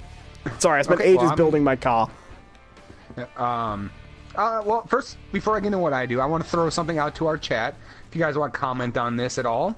Because I believe this happened not long ago. Didn't you guys just have your big, like, music competition thing? Like Europop or whatever? The Eurovision Song Contest, yeah. Yeah. How'd that go? I'm watching. That's something that's something that always fascinated me, but I never bothered to try to watch it. I don't watch it. Over here, if you want to watch it, I think you actually have to pay, like a pay-per-view thing. So the thing about the Eurovision Song Contest is, it was originally started kind of in the post-war years, and the idea is it's supposed to be a unifying thing for Europe to do together in the name of peace. Do you know what I mean? Right, yeah. The vast majority of people in this country, at least, I believe it differs from country to country, the vast majority of people who watch it in this country watch it wearing colourful wigs, drinking cocktails, and it's something you laugh at. Do you know what I mean? Because it's Which sounds awesome to me. It's very kitsch and corny and silly, you know? And some countries clearly just enter for lulz, you know? Which I am also okay with. And some countries take it really seriously. It's one of those things where also nobody really wants to win because if you win, you have to pay to host it the next time. Oh. So a lot of people don't really want to win it that much. Mm-hmm. Oh my god, I've been surrounded. Oh yeah, me too. Boom! I'm not surviving this. Yeah, my brave new truck isn't doing that well. Tiny Bed Secret says, Eurovision is ace. Like Sweden. Sweden take it so seriously. Some people love it. But me, the thing is, I don't mind something that's kitschy and for fun, but the thing's hours long, you know? So I just don't watch it myself. I think what would really interest me about it, watching, is seeing, like, other countries show up and, like, okay, that's what they think is really cool in music? Like, that's their deal? But you can never tell if they're just being, you know, kitschy. One year, do you remember the band Lordy? Remember those guys? They were like a metal band. Oh no, I was thinking of Lord. Like no. The metal band. They struck it big on Eurovision originally. Nice. So they won that year just because they love it. They did metal. Yeah. It can be fun. I just it's not for me, you know. Yeah. Fair enough. So okay, what I have been up to other than losing my damn mind at GameStop, and when I was actually the game I bought at GameStop. I've been getting into Mirror's Edge Catalyst. Yeah, Catalyst. Yes, Mirror's Edge. Mirror's Edge. Mirror's Edge. Catalyst. But yeah, I've been playing. Well, I had a friend. Sorry, just tangent. I had a friend who used to work at a game shop, and he used to say very frequently you get kids coming in asking if they've got that game Do Sex or GTA Eevee. Because of course.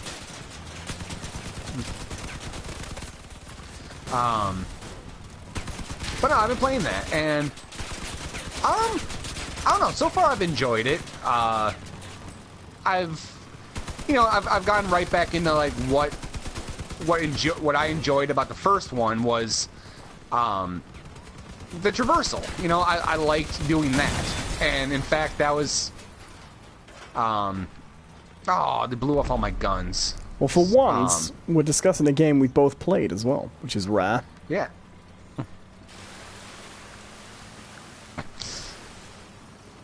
Well, I am currently stuck in a situation where I flipped on a ledge, so every time I try to flip myself... There you go. There you go.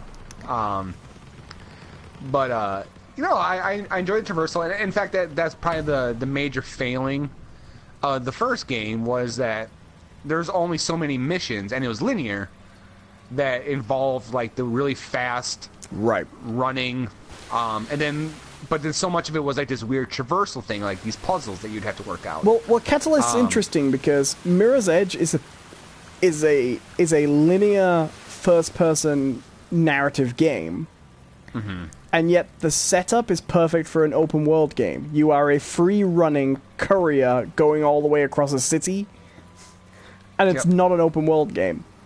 But Catalyst takes that setup and puts you in an open world. It's kind of a fake open world. Yeah, I mean, I've noticed that. But what I will say is that is what I've been enjoying. It's a good fake as well. I've been purposely avoiding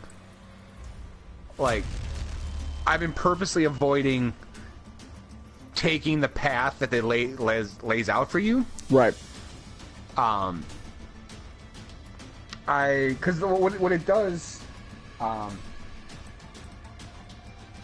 Tiny Breath Secret says, "Oh, so come to Europe in May." Yeah, I got what, 9 days? I'm on it. But no, what's really funny about what I thought was really funny though that I've noticed about Mirror's Edge is we're a group of rebels, and we're bandits, and we use the rooftops to do our deeds or whatever. And they're just people like this lounging about on rooftops. Yeah, like every time you leave that base, there's always like 50 people there like, hey, are you with the secret couriers? Right. Or my favorite is the woman who just harasses you. Right. Every time you leave, we're like, you got the money for Dugan? Like, no! You only told me like 5 minutes ago. So how far have you got in the plot? Not very far. I just got to the mission where you you meet up, or you don't meet, but you come across basically Sam Fisher infiltrating the place, and then you end up with the cell phone that he was using, or she, or whatever it was. The bit where you and this guy break into the same building at the same time, coincidentally. Yeah. And then they're looking in the room, just in the room, like, yeah, I'll just lean in and take this phone. No one will see me. Yeah, I'm good. Well, the thing I liked about the game was, so you'll have experienced what I'm about to talk about, which is when you actually get into the story missions, you do have a lot of sections that are like Mirror's Edge 1, where you feel like you're in a very scripted cinematic sequence of like an escape or a, you know what I mean? And they're very nice. But there is a lot to do outside those missions. So, like, it is fun to just run through the city doing the courier missions. But then you also have that Mirror's Edge 1 experience when you want it, you know? If you stick to the plot. I'll be honest. I think this might be one of the most underrated games of the last few years. You know, I kind of got that feeling from it, because when I was playing, I was really enjoying myself, and, yeah, I was, you know, like I said, like, it gave me the ability to kind of make my own fun as well. Yeah. Where... Because it always gives you a guide, okay, but you don't have to, you have to follow that guide. And in fact, it's often better if you don't follow the guide. Right, yeah, and it tells you, like, it's a tip that props up and goes, the path is not always the quickest path. So it tells you that, hey, maybe you should experiment a little bit, and I've been having fun doing that. There are weaknesses with it. It does get a little samey as you go on, and this is to do with what I mean about it being a fake open world, because it is an open world in that there is a whole city you can run across, but when you actually get into the game, you realize quite quickly that you can't actually run across the city in any direction you wanted. You can go from one end of the city and draw a straight line across it from any 2 points. The city's actually segments. Right. And then there's I have noticed that. a hub that I think is a disguised loading screen. Basically. You always have to go through that hub. Any reasonably long route will take you through there. Yeah. And that's... But you know what? That keeps the game about routes. So one thing that I've done multiple times is I'll do this thing where I'm like, okay, I got to get away, or I have to make it here as fast as I can, and I've convinced myself that, oh god, yeah, I'm on this awesome path, and I'm not at all paying attention to like my mini map. And I'll be like, yeah, okay, I just got to make it over this one ledge, and I should be good. Oh! Like. It's great, though. Fallen to my death so many times. Oh god, Owen, I need you. Come help me. I'm working on it. And the traversal... Oh, I am in a bad way. I am in a bad way. From a functional point of view as well, the traversal works exactly as well as it did in the first one. Yeah. And what's interesting is, I think you can tell, by the way, that this is a lower budget game than the first one. Yeah. Like, you can feel it. It doesn't have the production value, but the core gameplay is still so much fun. Mirror's Edge Catalyst is not a masterpiece. I'm not going to spoil it as someone who's played it. I didn't actually finish it because the streams were not popular, but I played it a lot. I got very close to the end, and I enjoyed it. It's not a masterpiece. It has some problems, and a lot of those problems are that it is kind of... Yeah, let's do it. That it is kind of samey. But I'm missing a wheel, so it's dragging into the ground. That's the only problem. Right. But... we're gonna lose this. I saw that game end up on worst games of the year lists. Several of them. That's ridiculous. Yeah. I think it's at least as good as the first one, really. Because the first one has its problems, too. Sure. I think the issue is...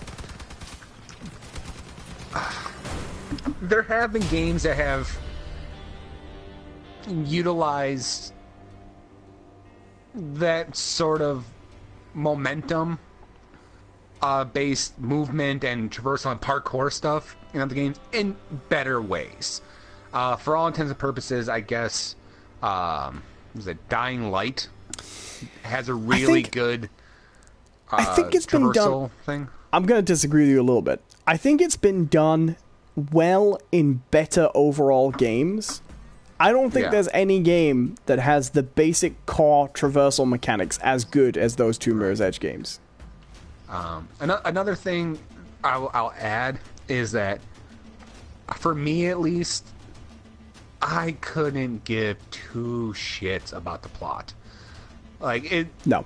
From what I've seen so far, it is so color by numbers in terms of, plot. She had some parents who obviously are dead, but one of them, one or both of them has some secret code or whatever that they're hiding, and that's why they got killed. I'm on a loading screen. Disconnected from game session. She has a devil may care attitude, and she's going to do what she wants to do, and everyone's telling her that she can't do this sort of stuff, and there's a character who has a chip on his shoulder because she's supposed to be the best, and he wants to be the best, and well, I've been kicked out of the session, by the way, so we're no longer in a group. I'll let you finish your match. You have to re-invite me, but that's fine. Can you hear me, John?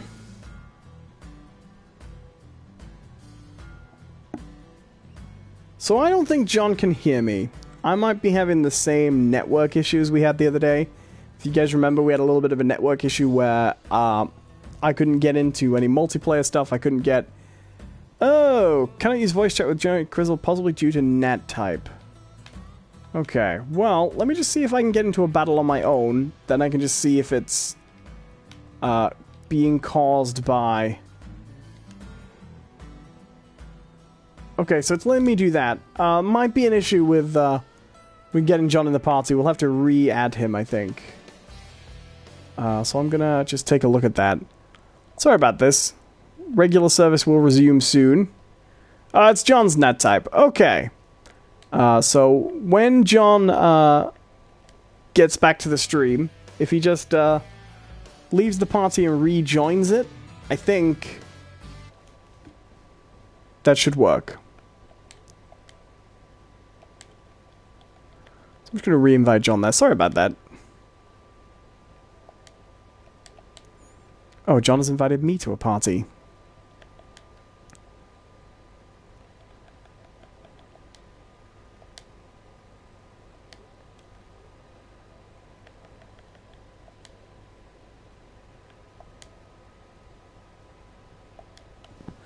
We do the podcast over on the PlayStation Network these days, so occasionally we have a few issues here and there. Hello, John, can you hear me now? Oh dear.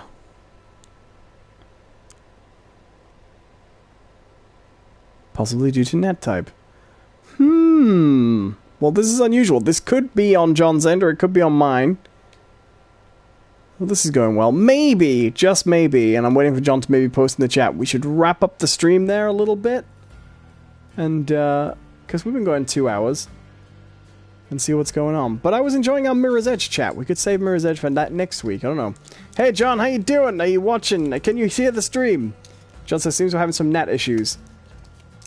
Well, how about we wrap up, John? Let me know what you think. How about we wrap up the stream here? I'll finish it up, and we'll do Mirror's Edge Catalyst next week. Or in a side stream. Because we've been gone, we've done at least 2 hours, I think.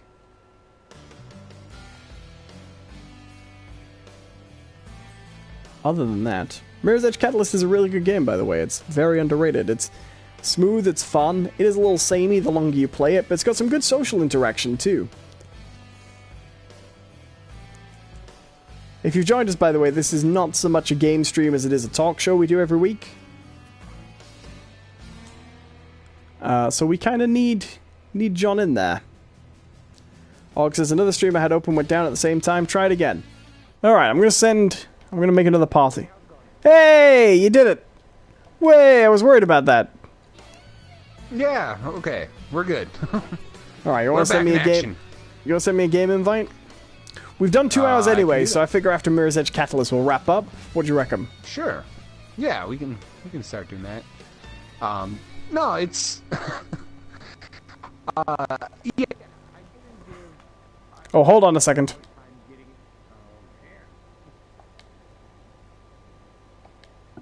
There we go. So it's just Hello, they can't Demon Dark, by the way. they can't hear you while I'm in the menus accepting that invite, you know? Oh, right. But yeah, hello, Demon Dark. But yeah, it's. I wish I could bring myself to be more invested. I guess. Oh crap! I forgot. Oh, don't worry about it.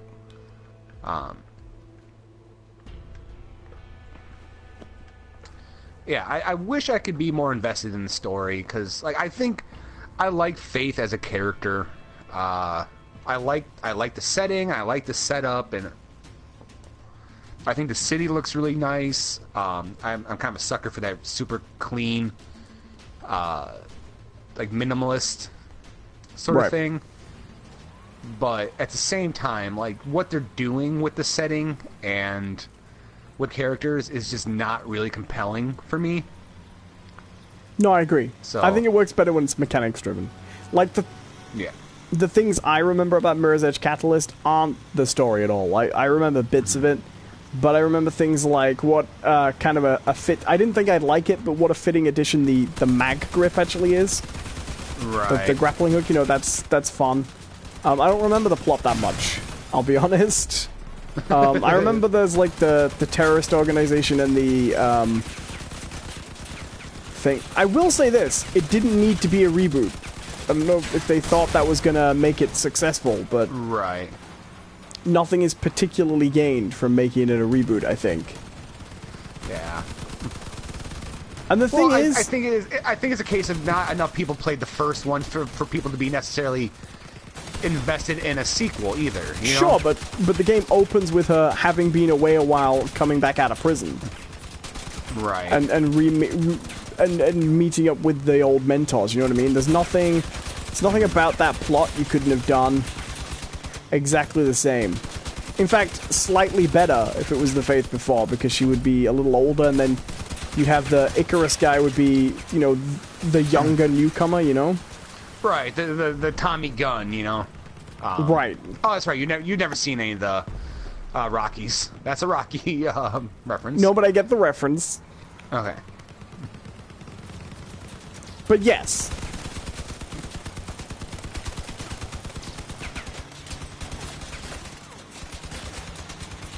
Oh, because I think one of the major routing networks had a temporary hookup, considering that John and I are on different sides of the country. Could be. I'll buy it. For $1? I'd spend $2 on it.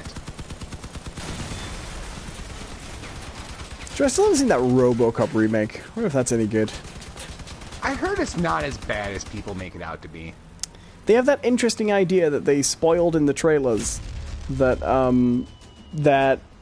the interesting theme in that one is Alex Murphy believes that he's in control, but actually the computer program's in control at all times. But it rewrites his experience to make him feel like he's in control of his actions when he's doing police work. Yeah. I think that's really cool. Why did they spoil that in the trailer? That would be like a kind of... do you know what I mean? That would be quite a twist, you know? Hawk says the all-new Sucks 9000.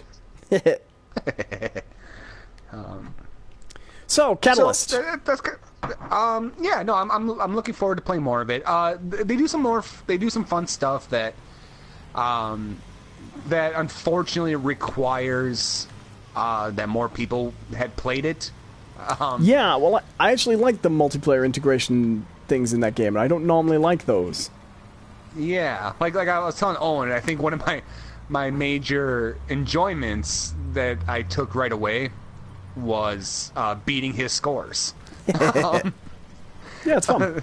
And that's not just me being an asshole about it. Like, it was legitimately fun seeing him on the scoreboard and then beating it by like a second, you know, because I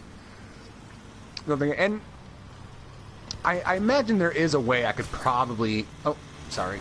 I could probably set it up so I could see like his ghost. I think that is a functionality. I just haven't really figured it out. But I did notice that apparently they did do some things that, yeah, they probably shouldn't have. Apparently there is a companion app. Of course. Why wouldn't there be?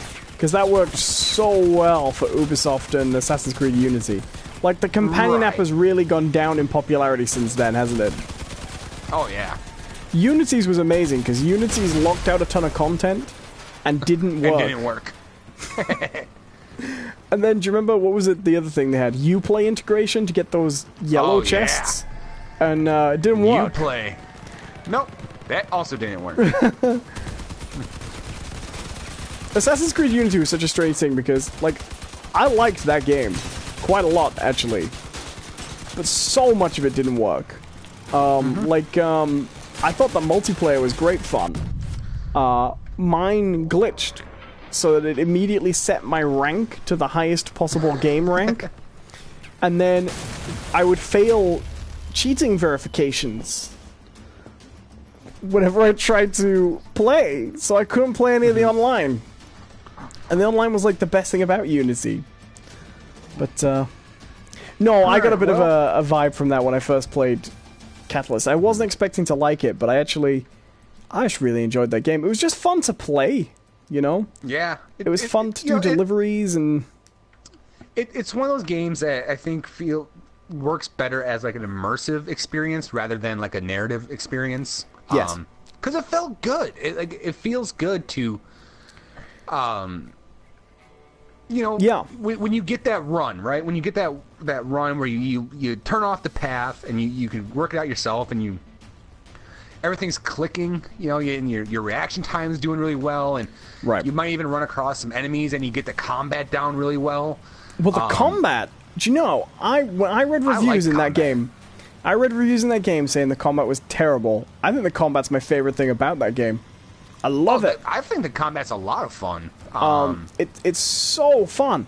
If you've never played Mirror's Edge Catalyst, it's first-person melee combat, which is hard to do right. But it's great. Like, so much of the combat in that game is just finding the right angle to just kick people into walls. Yeah, or each other. Right, and just knock people off ledges, and yeah, no, it's great fun. I do like that idea where she's like, oh, I'm not going to use a gun, I'm not going to use a gun. But it's the Batman thing, right? But I'm perfectly okay kicking this guy off of a 100-story building to his inevitable demise. That's great. This is fine. That's fine. I also like that if you build momentum up, you build a run up, you are less vulnerable to bullets. And yeah, you're actually invincible to them. You can actually do things like build up a run, hop over a ledge, and kick someone in a chest. Like, it is the most fun to just bounce around kicking people. I mean, you do get some of those tough... Like, have you fought any of the guys in, like, the motorcycle helmets yet? The guys that look like Tron? No. Oh, they're a pain in the ass. One second. Demon Dark, I'll let you know. We already did say hi to you, but now that you're saying that, I'm not going to do it, because I don't play that game. Because we're not tools. So, yeah, we're not assholes. Yeah, subscribe if you want. Okay, but I'm not doing anything for your subscribing. Well, except all this entertaining show we do every week. Absolutely. Lewin James asks, I don't know what game you guys are talking about. It sounds fun. What are you talking about? We're talking about Mirror's Edge Catalyst, which is the second game, I guess, in the Mirror's Edge franchise? I don't know. It's the final game in the Mirror's Edge franchise. Yeah. They're never going to make another one.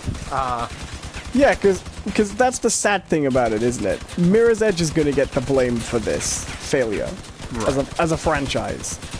And Mirror's Edge is not really responsible for Catalyst failing. Like, EA going out of their way to pretend the game doesn't exist is responsible. And like they go, oh yeah, here is Catalyst, like 2 months before release. We're not going to do any promotional work for it or anything. They just dropped it. Like, it came out of nowhere. I believe it also came out the same week as, like, Black Ops 3. Yeah, probably. Yeah. Well, I mean, it's at this point, it's almost impossible to... it's almost impossible to release a game when a Call of Duty game isn't releasing. Yeah, it came out June 2016, 7th of June 2016.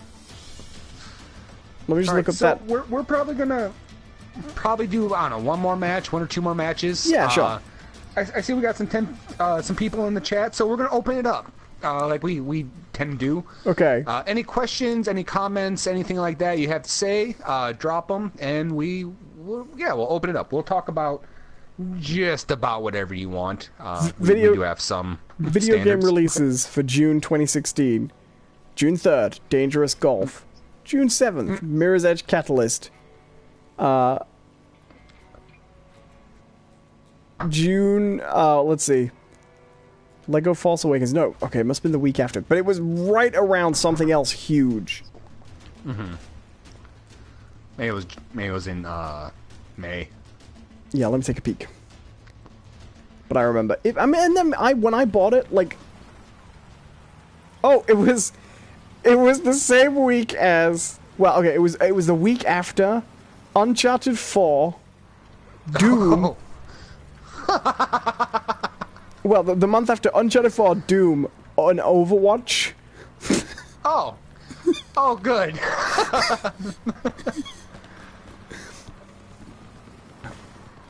Hooray! Yay for successful marketing departments. Damon Duck says, when did you guys was start playing that? Crossout? About, what, 3 days ago? Yeah. We're enjoying it so far.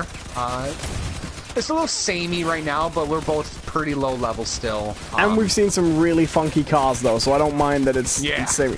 I'm so glad we got sort of accidentally put in that really high level match, though. Because I'm glad we saw the rocket car. I just like knowing that was viable. Hog says, yeah, no competition at all. Right, and all those games, like Doom is primarily a single-player game, Uncharted is primarily a single-player game. But those are big franchises with multiplayer modes. Mirror's Edge Catalyst has a lot of multiplayer features. It doesn't really have a multiplayer mode, right? Right. Oh, get this guy off me. Fucker. Do you know what? I have a feeling we're gonna lose.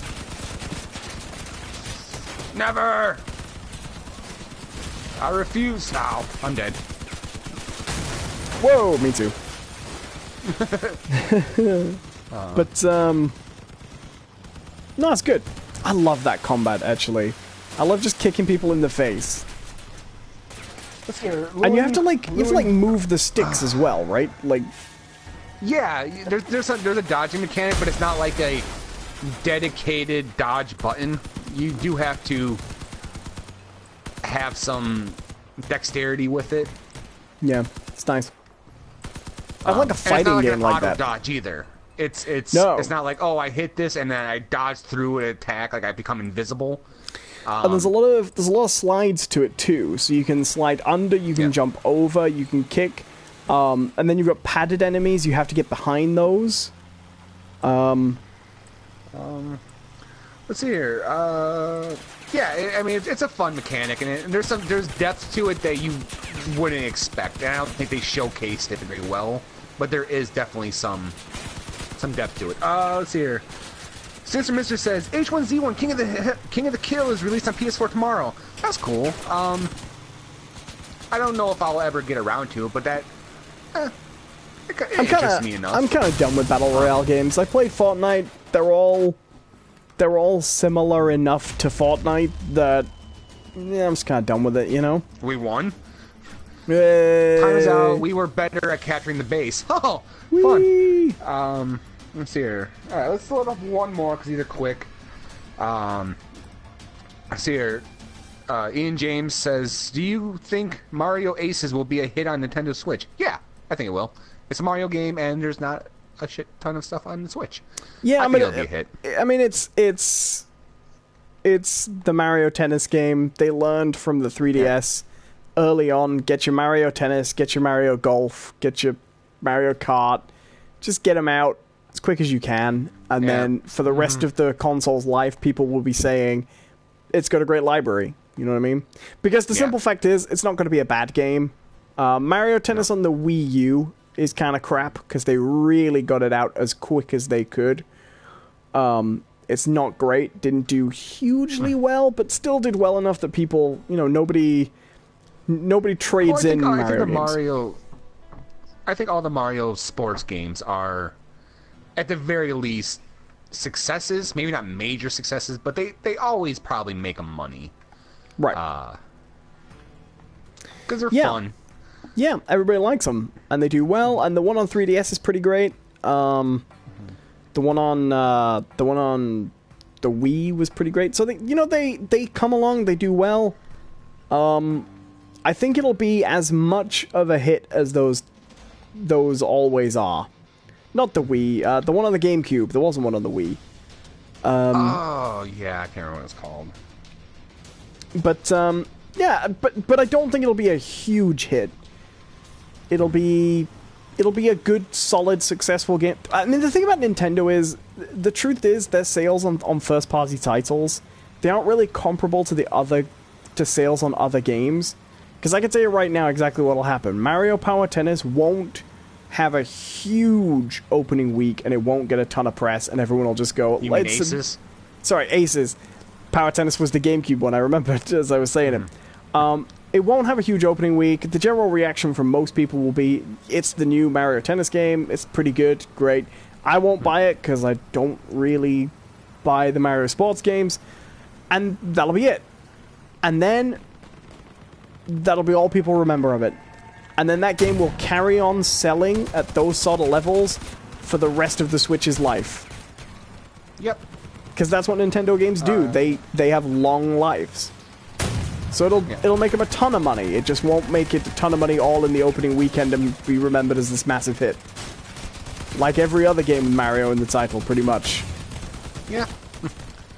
You know what Mario game I'm interested in, though? They've tried handheld Mario Party games a few times, but they've never been hugely successful. But they've got this Mario Party 100 coming out. Have you seen this? That already came out. Oh, is it out already? It looks so it's good. been out for a while. It's 100 best minigames. Yeah, I haven't seen that. That's been out for a while. Maybe it's not in Europe properly yet. Oh, I haven't seen that in the stores at all. I've been keeping an eye out for that too. Maybe it's just my local store sucks. From what I understand, it does not have like the games that they think were the best. Do not match up with what everyone else thinks. Hog says, yeah, like that ARMS game is pretty dead now. It was the new show brought in between two hit shows to get more attention before we moved to a bad time slot. What? ARMS? Yeah. Okay, real quick, we got a few other questions. Are you... Demon Dark says, you guys gonna keep playing Crossout? Or Crossout, as he spells it? I am, probably. Yeah, probably. I'm just gonna hide behind this tanker, then this guy won't be able to shoot me. It might not be an every week thing, but yeah, I think we'll probably revisit this a few times here and there. Fuzzy asks, kind of a broad question, what are your opinions on 2D platformers? Which ones do you like? I love 2D platformers. I think they're really fun. And Go ahead. No, I was just breathing. Continue. Well, you need to stop that. Oh, you almost got away with it, Owen. Oh. Do Mega Man games count as 2D platformers? Absolutely. None of the Mega Man games. I said this to you, and I still maintain all of your objections, all your criticisms of Bloodborne and Souls games apply to Mega Man. Yeah. I'm not a huge Mega Man fan either. To be honest. Actually, I tell a lie. I like the X series. Yeah, I was gonna say Mega Man is one of my favorite 2D platformers. Mega Man X1, the original, one of the best Super Nintendo games. My favorite 2D platformers. Were you gonna go? You say yours, John. I'll say mine.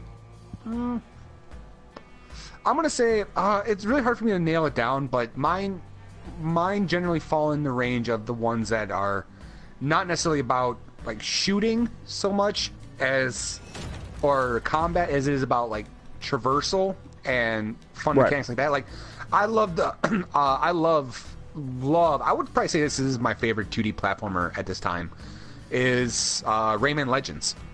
I fucking love that game. Yeah, I think it's great. Of the two, I probably prefer Origins, but that's because I don't enjoy the Murphy sections in Legends.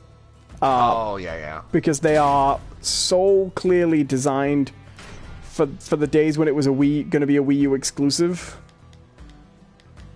and for the touchpad. But I didn't play it on a touchpad. I played it with the PS4 controller, PS3 controller first, and they don't work for that much. Right. But let's see here. But yeah, I like the Rayman Legend Origin games a lot. I also really like the Strider game that came out on the PS4. I think it was a PS Plus game. You know, I played that, and I thought it looked terrible, and I thought I was going to hate it. I loved it. Yeah, I thought that was a lot of fun. And yeah, there is a lot of combat in that, but a lot of that game is traversal. A lot of triangle jumps and things like that, and sliding. And right up my alley. That's really good. Okay. It's hard as well. It is a challenging game. Yep. Orchaos says, it was a new show brought in between two hit shows to get more attention before being moved to the bad time slot. I'm guessing he's referring to ARMS again. Farewell, Lou's Corner. Thank you for stopping in. Once again, a lot of goodbyes to Lou's. He's loved. And then Orchaos says, I felt the force to be loved. Knock on my window. Come to my... Oh, sorry. Let's see here. Orchaos says, I felt the force to 3D platforming was way too soon. Just look at the horrible camera on Mario 64. I would agree for the most part. I think a lot of those complaints about those early 3D games are mostly due to hindsight. But at the time, a lot of those were pretty revolutionary. And I think that you need that batch of kind of rough around the edges games to really push a new genre or an evolution in gaming. Right. Like the 3D platformer that probably accommodated, the transition from 2D to 3D most smoothly was Crash Bandicoot. Yeah, well, it never was 2D. And but what I mean is, that's the one that feels most like platforms that came before. And seems to go to 3D without any compromises. You know what I mean? Right. But it also wasn't as ambitious as... But, the thing... As Mario 64. But the thing is, there were also a lot of really junky platformers from then that have been remembered really well. Like, I think Spyro is very overrated. You know what? That's a game I never really played. And because of that, I'm more interested in picking up that remaster than I was of Crash Bandicoot. I was never a big fan of Spyro. I don't like how it feels. I don't like how it controls. I also think Banjo-Kazooie is very overrated. Oh, I think all those... I will be honest. I have no love for the rare 3D platformers. I don't like Banjo-Kazooie. I don't like Banjo-Tooie. And my God, if I never have to look at Donkey Kong 64 again in my life, it'll be too soon. Yeah, I never played. I never played that game. I never played Donkey Kong 64 in the N64 days because I didn't have the expansion pack. Mm-hmm. And it was so bad. I played it when it came to Wii U as a virtual console game. And I was stunned. Like, yes, Mario 64 has a rough camera, although to be fair, it has fairly modern camera controls that just map to buttons, not a stick, but they map to those C buttons, but it has its issues. But Donkey Kong 64 is just bad all over. Everything about it's atrocious. Donkey Kong 64 sucks in a way that's... You can't even blame it on graphics or even controls. The design of that game is terrible. One, they don't really ever tell you anything, all right? And people know that this is kind of a rough thing for me. Like, I believe that if a game has sort of a goal set in mind for you, that it needs to kind of direct you towards that goal, at least a little bit, a little nudge. And what Donkey Kong 64 really does terribly is that they'll just throw you into one of those worlds and be like, okay, gather the bananas, but that's it. And then you come across all this stuff that, okay, well, I gotta do this and this and this. I gotta collect 1 billion of these golden bananas and then all of these crystal coconuts and all this nonsense. But then it throws this whole thing at you where, oh yeah, by the way, there's 4 playable characters. 5 playable characters. And then you can only get to some of these things using some of those characters, but they don't tell you what character to use. And oh god, you know what my breaking point was? My breaking point with that game, because I bought it when it first came out, because I don't know what the hell is wrong with me, but I assumed that it was like Donkey Kong Country. I thought it was going to be like an updated Donkey Kong Country, and I love Donkey Kong Country. Yeah, me so too. I bought it. And I like the second one the most. Diddy's Conquest. I like the one that introduced Trixie. Yes, 3? that's the one. That's the one. She's the second character in Donkey Kong Country 2, and then she's lead with her like big baby brother in 3. Mm-hmm. Well, that one's pretty good as well. Well, they're all pretty good. They're all pretty good. They're all pretty good, but I like the second one myself. But yeah, so I picked up Donkey Kong Country 64, or just Donkey Kong 64, I guess I should say. And my breaking point was a world where you had to switch times. There was like a big clock tower, and you'd either have to turn it to night or day, and depending on that would open up and close paths. So, one, I had to operate this mechanic where I'm turning day and night to open a path. Then I'm having to switch characters out because this person can't make it through there, and that person can't do this. And then you find out, oh, by the way, you don't have this ability yet.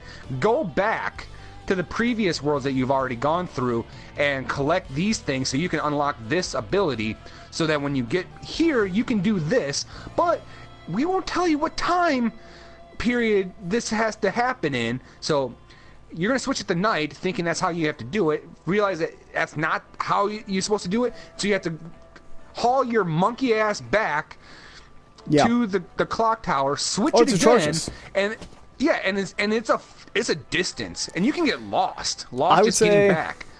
I would say that since the N64, since the move to 3D, there have only been 2 rare games that I've liked.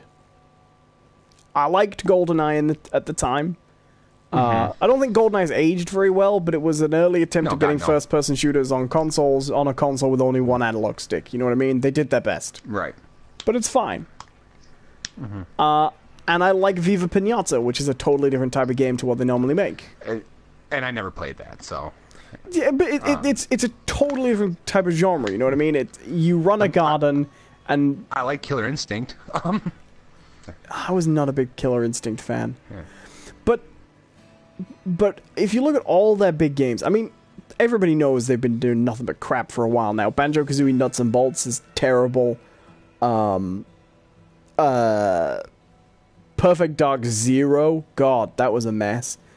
Oh yeah. Like, I don't get why people like Conker's Bad Fur Day.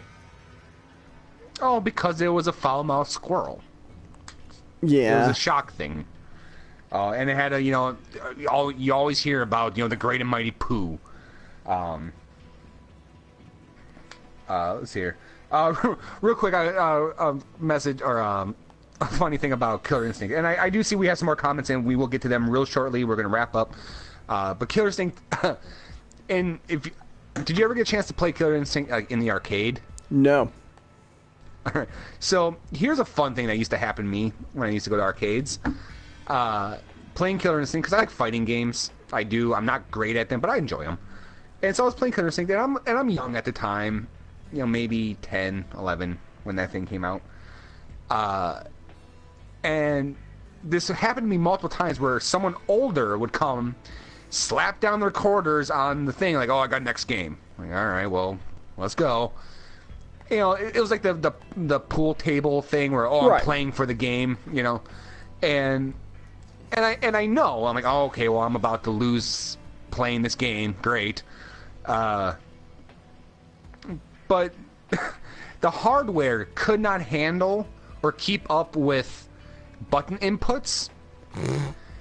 So what would happen is that it would register the button inputs, but it would take a while for the actual hardware and display to catch up.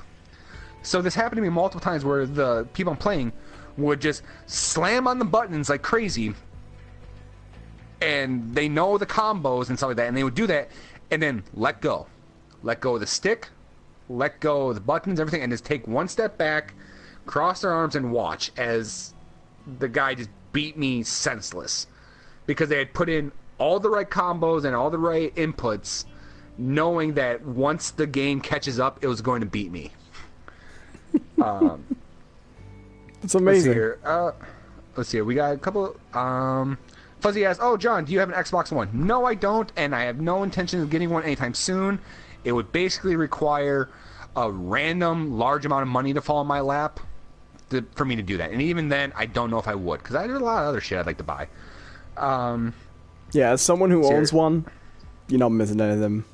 Yeah. Aura Chaos says, I owned one of the NES, SNES Donkey Kongs and a few of the obligatory Marios. Donkey Kong Country looked great. 2D sprites made from 3D models. Yeah, it was a beautiful game at the time, and it still does look impressive. If you like Donkey Kong Country, by the way, pick up an old Wii secondhand and get Donkey Kong Country Returns. It is a really good game. Yeah. I wouldn't mind. I think before I would get a Xbox One, I would buy a Nintendo Switch. And, I don't know. I know it came out for Wii U, but I would give that Tropical Freeze a go. Tropical Freeze is great, I hear. I haven't played it. Yeah. But I hear Tropical Freeze is great. And I played Donkey Kong Country Returns on the 3DS, and the 3DS port's actually really nice, too. Nice. Ian James says, I love Mario 64, and have you played Star Fox games? Yeah, I played the first Star Fox game quite a bit. Then you've played all the Star Fox games.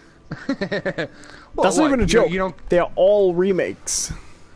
Right. Well, no, that's not true anymore.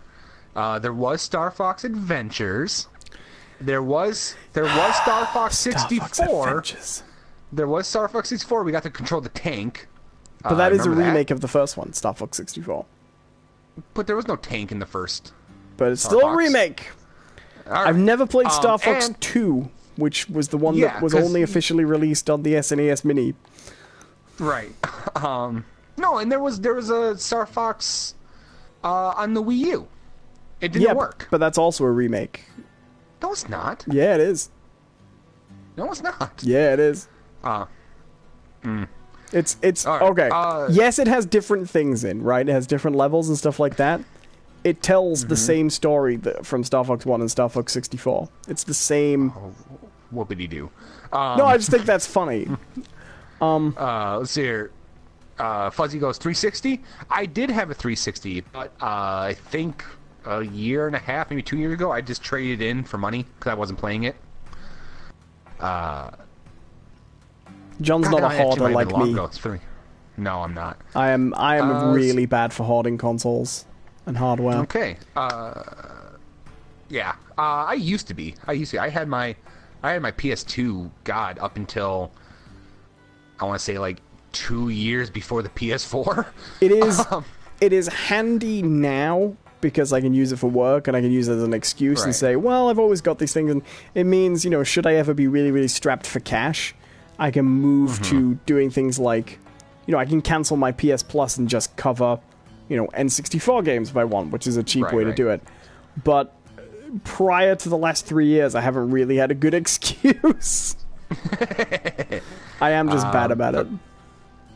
Real quick, Orkea says, Rare strikes again with Adventures. Yeah, good old Rare. Connect Adventures, I've been disconnected for being idle. Oh well. You idle fuck. You bet you wouldn't say that to Eric Idle. Yeah, well, I would now. So yeah, okay. I think that would do it. any last minute comments or questions, get them in right now because I'm going to start our outro. Thank you all for watching Those Aren't Biscuits. We appreciate you guys like crazy. Please like and subscribe. I have been one of your hosts, Jonathan Cadotte, and with me as always has been Owen Adams. Owen, where can they find you? By going to my YouTube channel, youtube.com/Owen Adams. Alright, and you can follow me on Twitter, which is @JohnCPerson, or you can just keep on this channel. All my video content is right here, and I know I've said this before, but I swear more content is coming on this channel, other than our weekly show. I have some thoughts in my head that I'm going to really try to get at in the next week or so. But until then, or until next time, have a good one. Bye-bye!